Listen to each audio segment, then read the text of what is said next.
कि पुत्रां दी कुर्बानी दे के पुत अपने बनाया सी। जीवत कई हजार आख के चोली माता दे पाया सी। माँ जो है तरले करदी कि पुत ये भी मैं गवा लिया। सिंह नाम पिछों कटा लो जो केस भी कटा गया। ਪੁੱਤ ਵਡਾਉਣ ਜ਼ਮੀਨਾਂ ਭੈਣਾਂ ਦੁੱਖ ਵਡਾਉਂਦੀਆਂ ਨੇ। ਤੋ ਸੋ ਮੇਰਾ ਇਹਨੇ ਦੁੱਖ ਵਡਾਇਆ, ਮੇਰੇ ਨਾਲ ਮੋਢੇ ਨਾਲ ਮੋਢਾ ਲਾਇਆ। ਤੇ ਮੈਨੂੰ ਕਿਤੇ ਜਦੋਂ ਨਹੀਂ ਸੀ ਕੁਛ ਸਮਝ ਆਉਂਦੀ ਤਾਂ ਮਨਦੀਪ ਨੇ ਮੈਨੂੰ ਹੌਸਲਾ ਦੇਣਾ, ਮੈਨੂੰ ਕਹਿਣਾ ਬ੍ਰਦਰ ਕੋਈ ਗੱਲ ਨਹੀਂ, ਮੈਂ ਤੇਰੇ ਨਾਲ ਮੋਢਾ ਲਾ ਕੇ ਖੜੀ ਹਾਂ, ਮੈਂ ਕਿਹੜਾ ਤੇਰੇ ਤੋਂ ਕੁਛ ਲੈਣਾ ਵਾ। 7 ਸਾਲ ਮੇਰੇ ਲਈ ਉਹ ਉਡੀਕ ਸੀ ਕਿ ਸ਼ਾਇਦ ਕਿ ਕਿਸੇ ਨਾ ਕਿਸੇ ਪਾਸੇ ਮਹਾਰਾਜ ਮਿਹਰ ਕਰ ਦੇਣ ਕਿ ਉਹ ਸੈਕਟ ਕਰ ਲੈਣ ਮੇਰੇ ਇਸ ਰੂਪ ਨੂੰ। ਪਰ ਸ਼ਾਇਦ ਉਹ ਮੇਰੀ ਕਮੀ ਦੀ ਕਮੀ ਰਹਿ ਗਈ। ਸਤਿ ਸ਼੍ਰੀ ਅਕਾਲ। ਰੰਗਲਾ ਟੀਵੀ ਦੇਖ ਰਹੇ ਦਰਸ਼ਕਾਂ ਦਾ ਮੈਂ ਸਿਮਰਨ ਕੌਰ ਸਵਾਗਤ ਕਰਦੀ ਹਾਂ। ਅੱਜ ਮੈਂ ਪਹੁੰਚੀ ਹਾਂ ਲੁਧਿਆਣਾ ਦੇ ਪਿੰਡ ਗਿੱਲਾਂ ਵਿਖੇ। ਇੱਥੋਂ ਦੇ ਰਹਿਣ ਵਾਲੇ ਮਨਦੀਪ ਕੌਰ ਇਨੀ ਦਿਨੀ ਚਰਚਾ ਦਾ ਵਿਸ਼ਾ ਬਣੇ ਹੋਏ ਨੇ। ਮਨਦੀਪ ਹੈ ਤਾਂ ਕੌਰ, ਪਰ ਉਹਨਾਂ ਦਾ ਬਾਣਾ ਸਿੰਘਾਂ ਵਾਲਾ ਹੈ, ਜਿਸ ਨੂੰ ਵੇਖ ਕੇ ਤੁਸੀਂ ਵੀ ਹੈਰਾਨ ਹੋ ਜਾਵੋਗੇ। ਸੋ ਅੱਜ ਮੈਂ ਤੁਹਾਡੀ ਮੁਲਾਕਾਤ ਕਰਵਾਵਾਂਗੀ ਮਨਦੀਪ ਕੌਰ ਨਾਲ ਤੇ ਉਹਨਾਂ ਦੇ ਪਰਿਵਾਰ ਨਾਲ। ਚਲੋ ਫਿਰ ਚੱਲਦੇ ਹਾਂ। ਸੋ ਇਸ ਟਾਈਮ ਮੇਰੇ ਨਾਲ ਮੌਜੂਦ ਨੇ ਮਨਦੀਪ ਕੌਰ ਤੇ ਉਹਨਾਂ ਦੇ ਭਰਾ ਧਨਵੀਰ ਸਿੰਘ। ਸੋ ਸਭ ਤੋਂ ਪਹਿਲਾਂ ਮੈਂ ਤੁਹਾਡੀ ਮੁਲਾਕਾਤ ਕਰਵਾਉਂਦੀ ਹਾਂ ਮਨਦੀਪ ਕੌਰ ਨਾਲ। ਸਤਿ ਸ਼੍ਰੀ ਅਕਾਲ ਜੀ। ਵਾਹਿਗੁਰੂ ਜੀ ਕਾ ਖਾਲਸਾ, ਵਾਹਿਗੁਰੂ ਜੀ ਕੀ ਫਤਿਹ ਜੀ। ਇੰਨੀ ਦਿਨੀ ਤੁਸੀਂ ਚਰਚਾ ਦਾ ਵਿਸ਼ਾ ਬਣੇ ਹੋਏ ਹੋ, ਤੇ ਸੋ ਇਸ ਕਰਕੇ ਮੇਰਾ ਪਹਿਲਾ ਸਵਾਲ ਹੀ ਇਹੀ ਹੈ ਕਿ ਤੁਸੀਂ ਮੈਨੂੰ ਆਪਣੇ ਸਿੱਖੀ ਸਰੂਪ ਦੇ ਬਾਰੇ ਦੱਸੋ। ਸਿੱਖੀ ਸਰੂਪ 2012 'ਚ ਮੈਰਿਜ ਹੋਈ ਸੀ ਮੇਰੀ। ਉਸ ਤੋਂ 1 ਸਾਲ ਬਾਅਦ ਯਾਨੀ ਮੈਂ ਅੰਮ੍ਰਿਤ ਦੀ ਦਾਤ ਲਈ, ਅਤੇ ਅੰਮ੍ਰਿਤ ਦੀ ਦਾਤ ਲੈਣ ਤੋਂ ਬਾਅਦ ਯਾਨੀ ਪਹਿਲਾਂ ਮੇਰੇ ਵਾਲ ਆਉਂਦੇ ਸੀਗੇ, ਥੋੜ੍ਹੇ ਹਲਕੇ ਸੀਗੇ, ਅਤੇ ਅੰਮ੍ਰਿਤ ਦੀ ਦਾਤ ਲੈਣ ਤੋਂ ਬਾਅਦ ਪਰ ਮਹਾਰਾਜ ਨੇ ਯਾਨੀ ਕਿਰਪਾ ਹੀ ਇੰਨੀ ਕਰਤੇ, ਅਤੇ ਵਾਲ ਜਦੋਂ ਜ਼ਿਆਦਾ ਹੋ ਗਏ ਫਿਰ ਮਨ ਨੂੰ ਇੱਦਾਂ ਹੋਇਆ ਕਿ ਵੀ ਇਹ ਕੀ ਹੋ ਗਿਆ, ਕਿਉਂਕਿ ਮੈਂ ਰੂਮਾਂ ਦੀ ਬੇਅਦਬੀ ਨਹੀਂ ਕਰ ਸਕਦੀ ਸੀ ਅੰਮ੍ਰਿਤ ਦੀ ਦਾਤ ਲੈਣ ਤੋਂ ਬਾਅਦ, ਅਤੇ ਚਿਹਰਾ ਢੱਕ ਕੇ ਰੱਖਣਾ ਸ਼ੁਰੂ ਕਰਤਾ। ਅਤੇ ਗੁਰੂ ਘਰ ਗਿਆਨ ਅਤੇ ਇੱਕ ਬੀਬੀ ਬੰਨਿਓ ਜਦੋਂ ਮਾਣ ਸਨਮਾਨ ਮਿਲਿਆ ਤਾਂ ਉਸ ਤੋਂ ਬਾਅਦ ਯਾਨੀ ਮੈਂ ਆਪਣਾ ਚਿਹਰਾ ਯਾਨੀ ਢੱਕਣਾ ਬੰਦ ਕਰਤਾ। ਅਤੇ ਅੱਜ ਹੋਰ ਕੱਲ੍ਹ ਹੋਰ, ਕਿਉਂਕਿ ਮੈਨੂੰ ਇੱਦਾਂ ਸੀ ਕਿ ਵੀ ਬਸ ਇੱਥੇ ਕਿ ਤੱਕ ਗਰੋਥ ਰੁਕ ਜੂਗੀ, ਪਰ ਮਹਾਰਾਜ ਨੇ ਅਤੇ ਕਿਰਪਾ ਹੀ ਬਹੁਤ ਕਰਤੀ, ਅਤੇ ਅੱਜ ਮੈਂ ਤੁਹਾਡੇ ਸਾਹਮਣੇ। ਹਾਂਜੀ। ਅੱਛਾ, ਸੁਣਨ ਦੇ ਵਿੱਚ ਆਇਆ ਕਿ ਤੁਹਾਡਾ 2012 ਦੇ ਵਿੱਚ ਵਿਆਹ ਇਸ ਕਰਕੇ ਟੁੱਟਿਆ ਸੀ ਕਿਉਂਕਿ ਦਾੜਾ ਪ੍ਰਕਾਸ਼ ਹੋਇਆ ਸੀ। ਸੋ ਉਸ ਟਾਈਮ ਦੇ ਵਿੱਚ ਤੁਹਾਡੇ ਉਸ ਪਰਿਵਾਰ ਵੱਲੋਂ ਤੁਹਾਡੇ 'ਤੇ ਕੀ ਸਵਾਲ ਖੜ੍ਹੇ ਕੀਤੇ ਗਏ ਤਾਂ ਤੁਹਾਨੂੰ ਕਿਹੜੀਆਂ ਮੁਸ਼ਕਿਲਾਂ ਦਾ ਸਾਹਮਣਾ ਕਰਨਾ ਪਿਆ? ਐਕਚੁਅਲੀ ਵਾਲ ਥੋੜ੍ਹੇ ਸੀ, ਸਿਰਫ ਯਾਨੀ ਚਿੰਨ੍ਹ ਦੇ ਉੱਤੇ ਆਉਂਦੇ ਸੀਗੇ, ਅਤੇ ਯਾਨੀ ਉਹਨਾਂ ਨੂੰ ਇਹ ਰੀਜ਼ਨ ਹੋ ਗਿਆ ਕਿ ਅੱਗੇ ਬੱਚਿਆਂ ਦੇ ਵੀ ਆਉਣਗੇ, ਅਤੇ ਕਹਿੰਦੇ ਵੀ ਅਸੀਂ ਵੀ ਅੱਗੇ ਜੀਵਨ ਨਹੀਂ ਸ਼ੁਰੂ ਕਰ ਸਕਦੇ। ਸੋ ਇਸੇ ਕਰਕੇ 6-7 ਸਾਲ ਯਾਨੀ ਪਿਛਲੇ ਸਾਲ ਹੀ ਡਾਈਵੋਰਸ ਹੋਇਆ, ਅਤੇ ਇੰਨਾ ਲੰਬਾ ਸਮਾਂ ਯਾਨੀ ਉਡੀਕ ਸੀ, ਪਰ ਮਹਾਰਾਜ ਨੂੰ ਹੋਰ ਹੀ ਮਨਜ਼ੂਰ ਸੀ। ਜਿਵੇਂ ਕਹਿੰਦੇ ਨੇ ਕਿ ਵਿਆਹ ਤੋਂ ਬਾਅਦ ਆਪਣੇ ਹਸਬੈਂਡ ਦੇ ਨਾਲ ਇੱਕ ਲੜਕੀ ਦਾ ਰਿਸ਼ਤਾ ਬਹੁਤ ਸੋਹਣਾ ਹੁੰਦਾ ਹੈ, ਅਤੇ ਤੁਸੀਂ ਰਿਸ਼ਤੇ ਨੂੰ ਬਚਾਉਣ ਦੇ ਲਈ ਉਹਨਾਂ ਨੂੰ ਸਮਝਾਉਣ ਦੀ ਕੋਸ਼ਿਸ਼ ਨਹੀਂ ਕੀਤੀ ਜਾਂ ਫਿਰ ਸਮਝਾਉਣ ਦੀ ਐਕਚੁਅਲੀ ਉਹ ਸਾਹਮਣੇ ਹੀ ਨਹੀਂ ਆਏ, ਕਿ ਉਹਨਾਂ ਨੇ ਸਿਰਫ ਇਹੀ ਕਹਿਤਾ ਕਿ ਬਸ ਵੀ ਦੋ ਅੱਗੇ ਨਹੀਂ, ਕਿ ਚਾਹੇ ਮੈਂ ਮੇਰੇ ਲਈ ਇਹ ਆ ਕਿ ਉਹਨਾਂ ਨੂੰ ਸਿਰਫ ਇੱਕ ਬਹਾਨਾ ਚਾਹੀਦਾ ਸੀ ਜਾਂ ਕੁਝ ਵੀ ਕਹਿ ਲਓ, ਵੀ ਉਹ ਸਾਹਮਣੇ ਨਹੀਂ ਆਏ, ਕਿ ਅਗਰ ਸਾਹਮਣੇ ਆਉਂਦੇ ਸ਼ਾਇਦ ਗੱਲ ਹੋ ਸਕਦੀ। ਹਾਂਜੀ। ਜਿਵੇਂ ਹੁਣ ਤੁਸੀਂ ਸਿੱਖੀ ਸਰੂਪ ਦੇ ਵਿੱਚ ਹੋ, ਹੈ ਨਾ, ਤੁਹਾਡੀ ਦਿੱਖ ਸਿੰਘਾਂ ਵਰਗੀ ਹੈ, ਤਾਂ ਕਈ ਵਾਰ ਕੀ ਹੁੰਦਾ ਕਿ ਸਮਾਜ ਜਿਹੜਾ ਹੈ ਅਸੈਪਟ ਨਹੀਂ ਕਰਦਾ, ਤਾਂ ਤੁਹਾਡੇ ਨਾਲ ਕਦੇ ਇੱਦਾਂ ਹੋਇਆ ਕਿ ਕਿਸੇ ਨੇ ਕੁਝ ਗਲਤ ਕਿਹਾ ਹੋਵੇ ਜਾਂ ਫਿਰ ਤੁਹਾਨੂੰ ਲੱਗਿਆ ਹੋਵੇ ਕਿ ਸਾਹਮਣੇ ਵਾਲਾ ਬੰਦਾ ਮੈਨੂੰ ਕੁਝ ਕਹਿਣਾ ਚਾਹੁੰਦਾ ਹੈ, ਜਾਂ ਫਿਰ ਕੁਝ ਇਸ ਤਰ੍ਹਾਂ ਦਾ ਤੁਹਾਡੇ ਨਾਲ ਹੋਇਆ ਹੋਵੇ? ਨਹੀਂ, ਇਸ ਤਰ੍ਹਾਂ ਦਾ ਤਾਂ ਕੁਝ ਨਹੀਂ ਹੋਇਆ। ਫੈਕਟਰੀ, ਸੋਫੇ ਦੀ ਫੈਕਟਰੀ ਸੀ ਆਪਣੀ, ਅਤੇ ਉੱਥੇ ਯਾਨੀ ਜੋ ਵੀ ਆਉਂਦਾ ਸੀ ਹਰ ਕੋਈ ਇਹੀ ਸਮਝਦਾ ਸੀ ਕਿ ਮੈਂ ਬ੍ਰਦਰ ਹਾਂ। ਅਤੇ ਜਦੋਂ ਪਤਾ ਲੱਗਦਾ ਸੀ ਫਿਰ ਹੈਰਾਨਗੀ ਹੁੰਦੀ ਸੀ, ਅਤੇ ਫਿਰ ਪਿਆਰ ਵੀ ਕਰਦੇ ਸੀ ਕਿ ਵੀ ਸਾਨੂੰ ਵੀ ਇੱਕਦਮ ਝਟਕਾ ਲੱਗਿਆ ਵੀ ਅਸੀਂ ਹੈਰਾਨ ਆ ਵੀ ਇਹ ਚੀਜ਼ ਵੀ ਇੱਦਾਂ ਵੀ ਹੋ ਸਕਦਾ। ਹਾਂਜੀ। ਅੱਛਾ, ਤੁਹਾਡਾ ਇੰਨੇ ਟਾਈਮ ਬਾਅਦ ਡਿਵੋਰਸ ਹੋਇਆ ਤਾਂ ਉਸ ਤੋਂ ਬਾਅਦ ਤੁਸੀਂ ਦੁਬਾਰਾ ਵਿਆਹ ਕਰਾਉਣ ਦਾ ਡਿਸੀਜ਼ਨ ਕਿਉਂ ਨਹੀਂ ਲਿਆ? ਡਿਸੀਜ਼ਨ ਐਕਚੁਅਲੀ ਵੀ ਮੈਂ ਕਹਿ ਸਕਦੀ ਹਾਂ ਕਿ ਮਨ ਹੀ ਖਤਮ ਹੋ ਗਿਆ ਉਸ ਪਾਸਿਓਂ, ਗ੍ਰਹਿਸਥੀ ਪਾਸਿਓਂ, ਕਿ ਜੋ ਹੁਣ ਇੱਦਾਂ ਮਹਾਰਾਜ ਹੁਣ ਪ੍ਰਚਾਰ ਕਰਵਾ ਲੈਣ ਬਸ। ਸਿਰਫ ਹੁਣ ਇਹ ਆ ਕਿ ਸਿੱਖੀ ਦਾ ਪ੍ਰਚਾਰ ਹੋ ਜਾਵੇ ਰਹਿੰਦੇ ਸਵਾਸਾਂ ਤੱਕ। ਕਥਾ ਵੀ ਕਰੀ ਦੀ ਆ, ਕੀਰਤਨ ਕਰਦੀ ਸੀ ਪਿਛਲੇ ਸਾਲ, ਜਾਣੀ ਆਰਾ ਚਲਾਉਂਦੇ ਹੋਏ ਮੇਰੇ 2 ਉਂਗਲਾਂ ਕੱਟ ਹੋ ਗਈਆਂ ਸੀਗੀਆਂ, ਅਤੇ ਉਹਦੇ ਕਰਕੇ ਜਾਣੀ ਹੁਣ ਹਾਰਮੋਨੀਅਮ ਪਲੇ ਨਹੀਂ ਕਰ ਸਕਦੀ ਹਜੇ ਫਿਲਹਾਲ। ਹਾਂਜੀ। ਅਤੇ ਤੁਹਾਡੇ ਪੂਰੇ ਦਿਨ ਦੀ ਕਹਿੰਦੇ ਹੁੰਦੇ ਕਿ ਰੂਟੀਨ ਉਹ ਹੁਣ ਕਿਵੇਂ ਦੀ ਹੈ? ਰੂਟੀਨ ਸਵੇਰੇ ਅੰਮ੍ਰਿਤ ਵੇਲੇ ਉੱਠ ਕੇ ਪਹਿਲਾਂ ਅਭਿਆਸ ਕਰਦੇ ਹਾਂ ਸਾਰਾ ਪਰਿਵਾਰ, ਫਿਰ ਉਸ ਤੋਂ ਬਾਅਦ ਬਾਣੀ ਪੜ੍ਹ ਕੇ ਪ੍ਰਸ਼ਾਦਾ ਪਾਣੀ ਛਕ ਕੇ ਫਿਰ ਅਸੀਂ ਆਪਣੀ ਕਿਰਤ 'ਤੇ ਲੱਗ ਜਾਂਦੇ ਹਾਂ। ਅੱਛਾ, ਇੱਥੇ ਇੱਕ ਮੇਰਾ ਹੋਰ ਸਵਾਲ ਵੀ ਹੈ, ਜਿਵੇਂ ਕੁੜੀਆਂ ਹੁੰਦੀਆਂ ਨੇ ਆਪਣੇ ਚਿਹਰੇ 'ਤੇ ਅਗਰ ਉਹਨਾਂ ਦੇ ਵਾਲ ਆਉਂਦੇ ਆ ਤਾਂ ਉਹ ਬੜਾ ਡਿਪਰੈਸਡ ਹੋ ਜਾਂਦੀਆਂ ਹੈ ਨਾ, ਟੈਨਸ਼ਨ ਉਹਨਾਂ ਨੂੰ ਹੋ ਜਾਂਦੀ ਹੈ। ਅਤੇ ਇਹੋ ਜਿਹੀਆਂ ਕੁੜੀਆਂ ਲਈ ਜਾਂ ਫਿਰ ਜੋ ਮਹਿਸੂਸ ਕਰਦੀਆਂ ਨੇ ਇਸ ਨੂੰ, ਉਹਨਾਂ ਲਈ ਤੁਸੀਂ ਕੀ ਸੰਦੇਸ਼ ਦੇਣਾ ਚਾਹੋਗੇ? ਉਹਨਾਂ ਲਈ ਸੰਦੇਸ਼ ਇਹੀ ਆ ਕਿ ਮਾਲਕ ਨੇ ਸਾਨੂੰ ਇਹ ਸਰੀਰ ਦਿੱਤਾ, ਇਹ ਘਰ ਸਾਡਾ ਕਿਰਾਏ ਦਾ ਘਰ ਆ, ਅਤੇ ਉਹਦੀ ਮੌਜ ਆ। ਸਾਨੂੰ ਕਦੋਂ ਸਾਨੂੰ ਸੰਦੇਸ਼ਾ ਆ ਜਾਣਾ ਹੈ ਨਾ, ਅਤੇ ਜੇ ਅਸੀਂ ਹੁਣ ਜਿਸ ਤਰ੍ਹਾਂ ਅਸੀਂ ਕਿਰਾਏ ਦੇ ਘਰ 'ਚ ਰਹਿੰਦੇ ਹਾਂ, ਅਸੀਂ ਉਹ ਘਰ ਨੂੰ ਅਸੀਂ ਤੋੜ ਭੰਨ ਨਹੀਂ ਕਰ ਸਕਦੇ ਕਿਉਂਕਿ ਉਹਦਾ ਮਾਲਕ ਹੋਰ ਆ। ਇਸੇ ਤਰ੍ਹਾਂ ਜੇ ਅਸੀਂ ਇਹ ਸਮਝੀਏ, ਅਸੀਂ ਇਹ ਜਾਣੀਏ, ਉਹਦੇ ਹੁਕਮ 'ਚ ਆ ਜਾਈਏ ਕਿ ਘਰ ਕਿਸੇ ਹੋਰ ਦਾ, ਅਤੇ ਇਹਦੇ ਉੱਤੇ ਸਾਡਾ ਕੋਈ ਹੱਕ ਨਹੀਂ, ਕਿਉਂਕਿ ਮਹਾਰਾਜ ਨੇ ਕਦੋਂ ਬੁਲਾਵਾ ਭੇਜ ਦੇਣਾ, ਅਤੇ ਭੇਜਿਆ ਸਾਨੂੰ ਇਸ ਵਾਸਤੇ ਕਿ ਅਸੀਂ ਇਹ ਸੰਸਾਰ ਦਾ ਖੇਡ ਜਿੱਤ ਕੇ ਜਾਣਾ। ਅਤੇ ਮਹਾਰਾਜ ਕਹਿੰਦੇ ਰਹਿਣੀ ਰਹੇ ਸੋਈ ਸਿੱਖ ਮੇਰਾ, ਉਹ ਸਾਹਿਬ ਮੈਂ ਉਸਕਾ ਚੇਰਾ, ਹੈ ਨਾ। ਅਤੇ ਜੇ ਹੁਣ ਅਸੀਂ ਆਏ ਹਾਂ ਅਤੇ ਸਭ ਤੋਂ ਵੱਡੇ ਭਾਗ ਇਹੀ ਨੇ ਕਿ ਮੇਰਾ ਸਿੱਖ ਧਰਮ ਦੇ ਵਿੱਚ ਜਨਮ ਹੋਇਆ। ਅਤੇ ਅਸਲ ਦੇ ਵਿੱਚ ਇਹ ਹੈ ਕਿ ਜੇ ਹੁਣ ਆਪਾਂ ਆਪਣੇ ਧਰਮ ਦੀ ਗੱਲ ਕਰੀਏ, ਆਪਣੇ ਧਰਮ ਦੇ ਵਿੱਚ ਚਾਹੇ ਆਪਾਂ ਕਹਿ ਦਈਏ ਚਾਹੇ ਹਿੰਦੂ ਆ, ਚਾਹੇ ਕੋਈ ਵੀ ਇਸਲਾਮ ਧਰਮ ਆ, ਚਾਹੇ ਈਸਾਈ ਆ, ਹਰ ਕੋਈ ਆਪਣੇ ਧਰਮ ਦੇ ਵਿੱਚ ਪੱਕਾ ਹੋਵੇ।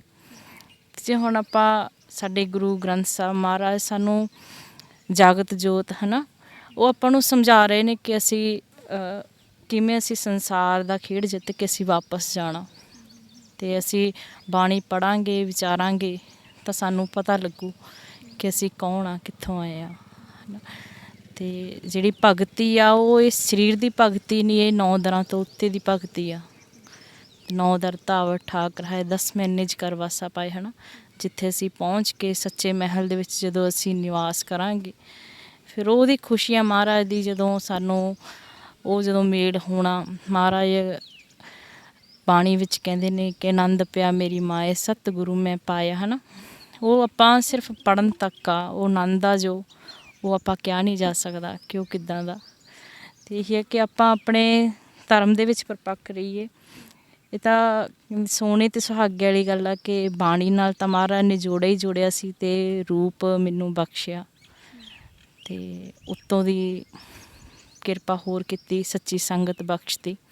ਕਿਉਂਕਿ ਅੱਜ ਜੋ ਪ੍ਰਚਾਰ ਹੋ ਰਿਹਾ, ਕਹਿਣ ਨੂੰ ਸਾਰੇ ਕਹਿ ਰਹੇ ਕਿ ਸੱਚ ਦਾ ਪ੍ਰਚਾਰ ਆ, ਪਰ ਸੱਚ ਜੋ ਇਹ ਸੰਸਾਰ ਦੀਆਂ ਆਪਾਂ ਗੱਲਾਂ ਕਰ ਰਹੇ ਹਾਂ ਉਹ ਸੱਚ ਨਹੀਂ।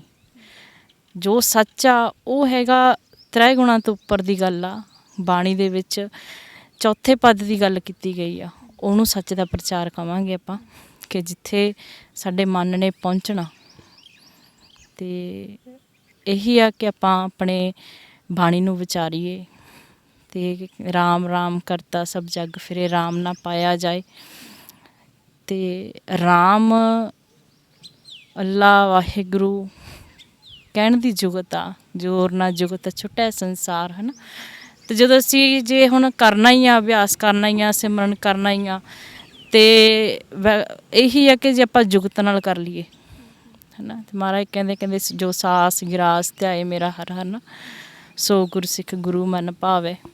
ਅਤੇ ਇਹ ਅਸੀਂ 8 ਪਹਿਰਾਂ ਦੇ ਅਸੀਂ ਤੁਰਦੇ ਫਿਰਦੇ ਉਸ ਨੂੰ ਮਾਲਕ ਨੂੰ ਯਾਦ ਰੱਖਣਾ, ਉਹਦੀ ਸਿਫਤ ਸਲਾਹ ਕਰਦੇ ਰਹਿਣਾ, ਅਤੇ ਫਿਰ ਸਾਨੂੰ ਜਾਣੀ ਇੱਕ ਪਾਵਰ ਮਿਲਦੀ ਆ, ਕਿਉਂਕਿ ਸਾਡਾ ਉਹ ਕਨੈਕਸ਼ਨ ਜੋ ਸਾਡਾ ਇੰਨੇ ਯੁੱਗਾਂ ਦਾ ਟੁੱਟਿਆ ਹੋਇਆ ਸਾਡਾ ਉਹ ਕਨੈਕਸ਼ਨ ਜੁੜ ਜਾਂਦਾ। ਹਾਂਜੀ। ਜਿਸ ਤਰ੍ਹਾਂ ਤੁਹਾਡੇ ਵਿਚਾਰ ਕਾਫੀ ਉੱਚੇ ਤੇ ਸੁੱਚੇ ਨੇ, ਤੇ ਤੁਹਾਡੇ ਵਿਚਾਰਾਂ ਦੇ ਨਾਲ ਕਿਸੇ ਦੀ ਜ਼ਿੰਦਗੀ ਬਦਲੀ ਹੋਵੇ ਤੇ ਤੁਹਾਨੂੰ ਆ ਕੇ ਸਾਹਮਣੇ ਤੋਂ ਕਹਿ ਰਿਹਾ ਹੋਵੇ ਕਿ ਤੁਸੀਂ ਮੈਨੂੰ ਉਸ ਦਿਨ ਆਹ ਗੱਲ ਕਹੀ ਤਾਂ ਅੱਜ ਮੈਂ ਜ਼ਿੰਦਗੀ ਦੇ ਇਸ ਮੁਕਾਮ 'ਤੇ ਹਾਂ, ਇਹੀ ਜੀ ਕੁਛ ਹੋਇਆ ਹੋਵੇ ਤੁਹਾਡੀ ਜ਼ਿੰਦਗੀ ਦੇ ਵਿੱਚ ਹੁਣ ਤੱਕ? ਇੱਕ ਘਟਨਾ ਹੋਈ ਸੀ ਜਦੋਂ ਗੁਰੂ ਮਹਾਰਾਜ ਜੀ ਦੀ ਬੇਅਦਬੀ ਹੋਈ ਸੀ ਬਰਗਾੜੀ ਵੇਲੇ। ਉਸ ਵੇਲੇ ਮੈਂ ਘਰ ਆਈ ਹੋਈ ਸੀ ਅਤੇ ਛੁੱਟੀ 4-5 ਯਾਨੀ ਸਿੰਘ ਸੀਗੇ। ਸਿੰਘ ਆਪਾਂ ਕਹਿ ਦਿੰਦੇ ਹਾਂ ਵੀ ਕਾਫੀ ਬਜ਼ੁਰਗ ਸੀਗੇ ਅਤੇ ਲੰਮੀਆਂ ਦਾੜ੍ਹੀਆਂ, ਅਤੇ ਉਹ ਯਾਨੀ ਦੁਕਾਨ 'ਚ ਅੰਦਰ ਬੈਠੇ ਡਰਿੰਕ ਕਰ ਰਹੇ ਸੀ। ਅਤੇ ਉਸ ਵੇਲੇ ਯਾਨੀ ਮੇਰੇ ਪੈਰ ਰੁਕੇ ਨਹੀਂ, ਮੈਂ ਉਹਨਾਂ ਦੇ ਸਾਹਮਣੇ ਜਾ ਕੇ ਖੜ੍ਹੀ ਹੋ ਗਈ ਅਤੇ ਉਹਨਾਂ ਨੂੰ ਕਿਹਾ ਕਿ ਅੱਜ ਅਸੀਂ ਕਾਰਨ ਆ ਮੁੱਖ ਕਿ ਸਾਡੀ ਵਜ੍ਹਾ ਨਾਲ ਬੇਅਦਬੀਆਂ ਹੋ ਰਹੀਆਂ ਨੇ, ਕਿਉਂਕਿ ਜੇ ਕਿਸੇ ਦਾ ਪੁੱਤ ਦਲੇਰ ਆ ਉਹਦੇ ਪਿਓ ਦੀ ਪੱਗ ਨੂੰ ਕੋਈ ਹੱਥ ਨਹੀਂ ਪਾ ਸਕਦਾ, ਅਤੇ ਕਮੀਆਂ ਸਾਡੇ 'ਚ ਨੇ। ਅਤੇ ਜੇ ਅਸੀਂ ਮਜ਼ਬੂਤ ਹੋਈਏ, ਸਾਡੀ ਜੋ ਮਹਾਰਾਜ ਕਹਿੰਦੇ ਨੇ ਕਿ ਫਿਰ ਜਦੋਂ ਆਪਾਂ ਬਾਣੀ ਪੜ੍ਹਾਂਗੇ ਬਲਵਾਨ ਸੂਰੇ ਹੋ ਜਾਵਾਂਗੇ, ਹੈ ਨਾ। ਅਤੇ ਉਹੀ ਸੀ ਫਿਰ ਜਿਹੜੀ ਉਹਨਾਂ ਨੂੰ ਜਦੋਂ ਆਖਿਆ ਕਿ ਅਸੀਂ ਕਾਰਨ ਆ ਬੇਅਦਬੀਆਂ ਦੇ, ਹੈ ਨਾ, ਤਾਂ ਉਹਨਾਂ ਨੇ ਜਾਣੀ ਇਹੀ ਗੱਲ ਕਹੀ, ਕਹਿੰਦੇ ਵੀ ਬਾਬਾ ਤੂੰ ਜਾ। ਉਹਨਾਂ ਨੂੰ ਇਹੀ ਸੀ ਕਿ ਕੋਈ ਪਾਠੀ ਆ ਗ੍ਰੰਥੀ ਆ, ਕਿਉਂਕਿ ਬਾਣਾ ਪਾਇਆ ਹੋਇਆ ਸੀ ਉਸ ਵੇਲੇ, ਹੈ ਨਾ। ਅਤੇ ਕਹਿੰਦੇ ਤੁਸੀਂ ਜਾਓ ਵੀ ਉਹਨਾਂ ਨੇ ਬੋਤਲ ਯਾਨੀ ਉੱਪਰ ਹੀ ਪਈ ਸੀ, ਕਹਿੰਦੇ ਕਿ ਅਸੀਂ ਚੱਲੇ ਹਾਂ। ਅਤੇ ਮੈਂ ਕਿਹਾ ਨਹੀਂ, ਕਹਿੰਦੇ ਅੱਜ ਤੋਂ ਬਾਅਦ ਨਹੀਂ ਪੀਂਦੇ। ਮੈਂ ਕਿਹਾ ਨਹੀਂ ਵੀ ਤੁਸੀਂ ਹੁਣੇ ਚੱਲੋ, ਰਾਤ ਦਾ 9-9:30 ਵਜੇ ਦਾ ਟਾਈਮ ਸੀ। ਮੈਂ ਕਿਹਾ ਤੁਸੀਂ ਹੁਣੇ ਚੱਲੋ ਮੇਰੇ ਨਾਲ, ਅਤੇ ਆਪਾਂ ਗੁਰੂ ਘਰ ਚੱਲਦੇ ਹਾਂ ਅਤੇ ਆਪਾਂ ਮਾफ़ੀ ਮੰਗਦੇ ਹਾਂ ਕਿ ਅੱਜ ਤੋਂ ਬਾਅਦ ਨਹੀਂ ਕਰਾਂਗੇ। ਅਤੇ ਉਹ ਕਹਿੰਦੇ ਠੀਕ ਆ ਜੀ, ਵੀ ਅਸੀਂ ਇੱਥੇ ਹੀ ਕਹਿ ਦਿੰਦੇ ਵੀ ਅਸੀਂ ਅੱਜ ਤੋਂ ਬਾਅਦ ਨਹੀਂ। ਫਿਰ ਮੈਂ ਆਪਣਾ ਵਾਪਸ ਆ ਗਈ, ਅਤੇ ਜਦੋਂ ਮੈਂ ਵਾਪਸ ਦੁਬਾਰਾ ਫਿਰ ਉਹਨਾਂ ਕੋਲ ਗਈ, ਮੈਂ ਉਹਨਾਂ ਨੂੰ ਆਖਿਆ ਕਿ ਮੈਂ ਇੱਕ ਗੱਲ ਕਹਿਣਾ ਚਾਹੁੰਦੀ ਹਾਂ ਕਿ ਮੈਂ ਲੜਕੀ ਹਾਂ। ਉਹ ਸਾਰੇ ਖੜ੍ਹੇ ਹੋ ਗਏ, ਅਤੇ ਉਹਨਾਂ ਨੇ ਜਿਹੜੀ ਬੋਤਲ ਸ਼ਰਾਬ ਦੀ ਉੱਪਰ ਪਈ ਸੀ ਨੀਚੇ ਰੱਖਤੀ। ਉਹਨਾਂ ਨੇ ਗਲਤੀ ਮੰਨੀ ਆਪਣੀ, ਅਤੇ ਉਹ ਹੈਰਾਨ ਹੋ ਗਏ ਕਿ ਦਾੜਾ ਪ੍ਰਕਾਸ਼ ਆ, ਅਤੇ ਵੀ ਸਾਨੂੰ ਵੀ ਉਹਨਾਂ ਨੇ ਮਾफ़ੀ ਮੰਗੀ ਕਿ ਅੱਜ ਅਸੀਂ ਆਪਣੇ ਆਪ ਨੂੰ ਬਦਲਣ ਦੀ ਕੋਸ਼ਿਸ਼ ਕਰਾਂਗੇ। ਉਸ ਤੋਂ ਬਾਅਦ ਉਹਨਾਂ ਨਾਲ ਭੇਟ ਨਹੀਂ ਹੋਈ ਦੁਬਾਰਾ, ਅਤੇ ਅੱਜ ਵੀ ਉਹ ਯਾਦ ਆ ਦਿਨ। ਅਤੇ ਇਹੀ ਆ ਕਿ ਅਸੀਂ ਕਾਰਨ ਆ। ਬ੍ਰਹਮ ਦੀ ਸਟੱਡੀ ਕਰਨ ਤੋਂ ਬਾਅਦ ਸਿਰਫ ਇੱਕ ਕੰਮ ਤੱਕ ਜਾਣੀ ਸੀਮਿਤ ਰਹਿ ਗਏ ਸੀ। ਜੇ ਕਿਸੇ ਨੇ ਆ ਜਾਣਾ ਤਾਂ ਵਿਚਾਰ ਕਰ ਲੈਣੀ, ਪਰ ਇੱਕ ਮਹਾਰਾਜ ਨੇ ਇੰਨੀ ਕਿਰਪਾ ਕਰ ਦੇਣੀ ਆ ਕਿ ਅੱਜ ਆਪਣੀ ਮੈਂ ਗੱਲ ਦੂਜਿਆਂ ਤੱਕ ਕਹਿ ਰਹੀ ਹਾਂ ਕਿ ਤੁਸੀਂ ਹੈ ਨਾ ਵੀ ਆਓ, ਕਿਉਂਕਿ ਅਸੀਂ ਭੁੱਲੇ ਹੋਏ ਹਾਂ, ਹੈ ਨਾ। ਕਹਿੰਦੇ ਭੁੱਲੇ ਮਾਰਗ, ਹੈ ਨਾ, ਜਿਹਨੇ ਬਤਾਇਆ। ਅਤੇ ਜਦੋਂ ਆਪਾਂ ਨੂੰ ਮੇਨ ਕੀ ਆ ਕਿ ਮੇਨ ਆਪਣੇ ਲਈ ਸੰਗਤ ਆ। ਜਦੋਂ ਵੱਡੇ ਭਾਗ ਹੋਣ ਆਪਣੇ, ਫਿਰ ਆਪਾਂ ਸੰਗਤ 'ਚ ਜਾ ਕੇ ਬੈਠ ਕੇ ਵਿਚਾਰ ਕਰਦੇ ਹਾਂ। ਅਤੇ ਮਹਾਰਾਜ ਕਹਿੰਦੇ ਸਤਸੰਗ ਕੈਸੀ ਜਾਣੀਏ ਜਿੱਥੇ ਇੱਕੋ ਨਾਮ ਵਖਾਣੀਏ। ਅਸਲੀ ਸੰਗਤ ਉਹੀ ਆ ਜਿੱਥੇ ਸ਼ਬਦ ਦੀ ਗੱਲ ਹੋਊਗੀ, ਸਾਨੂੰ ਸੋਝੀ ਮਿਲੂਗੀ ਕਿ ਅਸੀਂ ਕੌਣ ਆ। ਕਿਉਂਕਿ ਅੱਜ ਦੇਖੀਏ ਗੁਰੂ ਸਾਰੇ ਬਣੇ ਬੈਠੇ ਆ ਵੀ ਅਸੀਂ ਆ ਜੀ, ਅਸੀਂ ਨਾਮ ਦੀ ਦਾਤ ਮੰਗਦੇ ਫਿਰਦੇ ਹਾਂ, ਪਰ ਮਹਾਰਾਜ ਬਾਣੀ 'ਚ ਸਾਨੂੰ ਕਹਿ ਰਹੇ ਨੇ ਕਿ ਨੌ ਨਿਧ ਅੰਮ੍ਰਿਤ ਪ੍ਰਭ ਕਾ ਨਾਮ ਦੇਹੀ ਮੈਂ ਇਸ ਕਾ ਵਿਸ਼ਰਾਮ।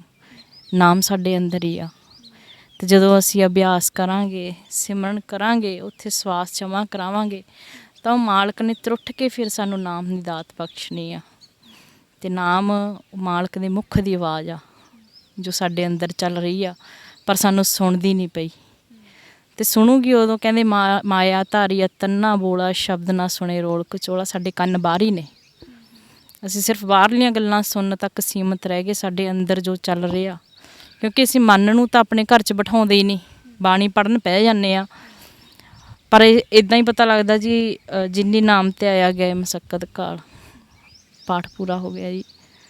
ਪਰ ਮਨ ਸਾਡਾ ਭੱਜਿਆ ਫਿਰ ਰਿਹਾ, ਹੈ ਨਾ, ਚਾਰਾਂ ਦਿਸ਼ਾਵਾਂ 'ਚ। ਅਤੇ ਜਦੋਂ ਅਸੀਂ ਮਨ ਦਾ ਇਸ਼ਨਾਨ ਕਰਵਾਵਾਂਗੇ, ਮਨ ਨੂੰ ਬਿਠਾਉਣਾ, ਹੁਣ ਬੈਠਣਾ ਇਹਨੇ ਜੁਗਤ ਨਾਲ ਹੀ ਆ। ਜਦੋਂ ਇਹਨੂੰ, ਕਿਉਂਕਿ ਇਹ ਭੱਜਿਆ ਫਿਰਦਾ ਹੁਣ 4 ਯੁੱਗਾਂ ਦੀ ਇਹਨੂੰ ਮੈਲ ਲੱਗੀ ਹੋਈ ਆ। ਜਿਵੇਂ ਮਾਂ ਆਪਣੇ ਬੱਚੇ ਨੂੰ ਨਵਾਉਂਦੀ ਆ, ਹੈ ਨਾ, ਟੱਬ 'ਚ ਪਾਣੀ ਪਾ ਲਿਆ, ਉਹ ਫਿਰ ਫੜ ਕੇ ਬਿਠਾਉਂਦੀ ਆ। ਇਸੇ ਤਰ੍ਹਾਂ ਇਹਨੂੰ ਸ਼ਬਦ ਨੇ ਫੜ ਕੇ ਬਿਠਾਉਣਾ। ਸਾਡੇ ਹੱਥ ਕੁਛ ਨਹੀਂ, ਆਪਾਂ ਕਿਉਂਕਿ ਆਪਾਂ ਕੋਸ਼ਿਸ਼ ਕਰਨੀ ਆ, ਸਾਡੇ ਹੱਥ ਕੁਛ ਨਹੀਂ, ਕਿਰਪਾ ਕਰਨੀ ਆ ਉਸ ਮਾਲਕ ਨੇ, ਪਰ ਅਸੀਂ ਤੁਰੀਏ ਤਾਂ ਸਹੀ, ਹੈ ਨਾ। ਇੱਕ ਆਪਾਂ ਨੂੰ ਰਾਹ ਦੱਸਤਾ ਸਿੱਧਾ ਕਿ ਇਸ ਰਸਤੇ ਆ ਜਾਓ। ਜੇ ਅਸੀਂ ਭਟਕਦੇ ਇੱਧਰ ਉੱਧਰ ਫਿਰੀ ਜਾਵਾਂਗੇ ਫਿਰ ਤਾਂ ਸਾਡਾ ਗੇੜ ਲੰਬਾ ਹੋ ਜਾਣਾ, ਹੈ ਨਾ। ਕਿਉਂਕਿ ਮਹਾਰਾਜ ਕਹਿੰਦੇ ਭਈ ਪ੍ਰਾਪਤ ਮਨੁੱਖ ਦੇ ਹਰੀਆ ਗੋਂਬੇ ਦੀ ਮਿਲਣ ਕਿਹ ਤੇਰੀ ਵਰੀ ਆ। ਪਤਾ ਨਹੀਂ ਸਾਡੇ ਸਵਾਸ ਕਿੱਥੇ ਪੂਰੇ ਹੋ ਜਾਣੇ ਆ। ਸੋ ਇਹੀ ਖੇਡ ਆ ਕਿ ਆਪਾਂ ਨੂੰ ਸਮਾਂ ਮਿਲਿਆ ਇੱਥੇ ਵਿਚਾਰਨ ਦਾ, ਅਸੀਂ ਕੌਣ ਆ, ਹੈ ਨਾ, ਪੁੱਛੀਏ। ਅਸੀਂ ਸਿਰਫ ਮੱਥਾ ਟੇਕਣ ਤੱਕ ਸੀਮਤ ਰਹਿ ਗਏ ਹਾਂ, ਦਰਸ਼ਨ ਕਰ ਲਏ, ਚਲੋ ਜੀ ਘਰਾਂ ਨੂੰ। ਪਰ ਮਹਾਰਾਜ ਸਾਨੂੰ ਕਹਿ ਕੀ ਰਹੇ ਨੇ ਇਹ ਨਹੀਂ ਅਸੀਂ ਸਮਝਦੇ। ਜਪਜੀ ਸਾਹਿਬ ਪੜ੍ਹ ਲਈ, ਆਨੰਦ ਸਾਹਿਬ ਕਰ ਲਿਆ, ਚਲੋ ਜੀ ਨਿਤਨੇਮ ਹੋ ਗਿਆ। ਪਰ ਉਹ ਨਿਤਨੇਮ ਦੇ ਵਿੱਚ ਇੰਨੇ 'ਚ ਸਾਨੂੰ ਕੀ ਕਿਹਾ ਜੇ ਅਸੀਂ ਵਿਚਾਰੀਏ ਤਾਂ ਫਿਰ ਸਾਨੂੰ ਬਹੁਤ ਸੋਝੀ ਆਊਗੀ ਇਸ ਚੀਜ਼ ਦੀ। ਹਾਂਜੀ, ਇਹੀ ਹੈ। ਤੇ ਮੇਰਾ ਇੱਕ ਤੁਹਾਡੇ ਕੋਲੋਂ ਸਵਾਲ ਹੈ, ਜਿਵੇਂ 2012 ਦੇ ਵਿੱਚ ਘਟਨਾ ਵਾਪਰੀ ਹੈ ਨਾ, ਤੇ ਉਸ ਤੋਂ ਬਾਅਦ ਜਿਵੇਂ ਇੱਕ ਫੈਮਿਲੀ ਨੂੰ ਹੁੰਦਾ, ਲੜਕੀ ਦੀ ਫੈਮਿਲੀ ਨੂੰ ਹੁੰਦਾ ਕਿ ਅਗਰ ਲੜਕੀ ਘਰੇ ਆ ਕੇ ਬੈਠ ਜਾਵੇਗੀ ਤਾਂ ਲੋਕ ਕੀ ਕਹਿਣਗੇ। ਤਾਂ ਉਸ ਸਿਚੁਏਸ਼ਨ ਦੇ ਵਿੱਚ ਤੁਹਾਡਾ ਕੀ ਰਵੱਈਆ ਸੀ ਮਨਦੀਪ ਜੀ ਲਈ, ਤੇ ਤੁਹਾਡੇ ਉਸ ਟਾਈਮ ਦੇ ਕੀ ਵਿਚਾਰ ਸੀ?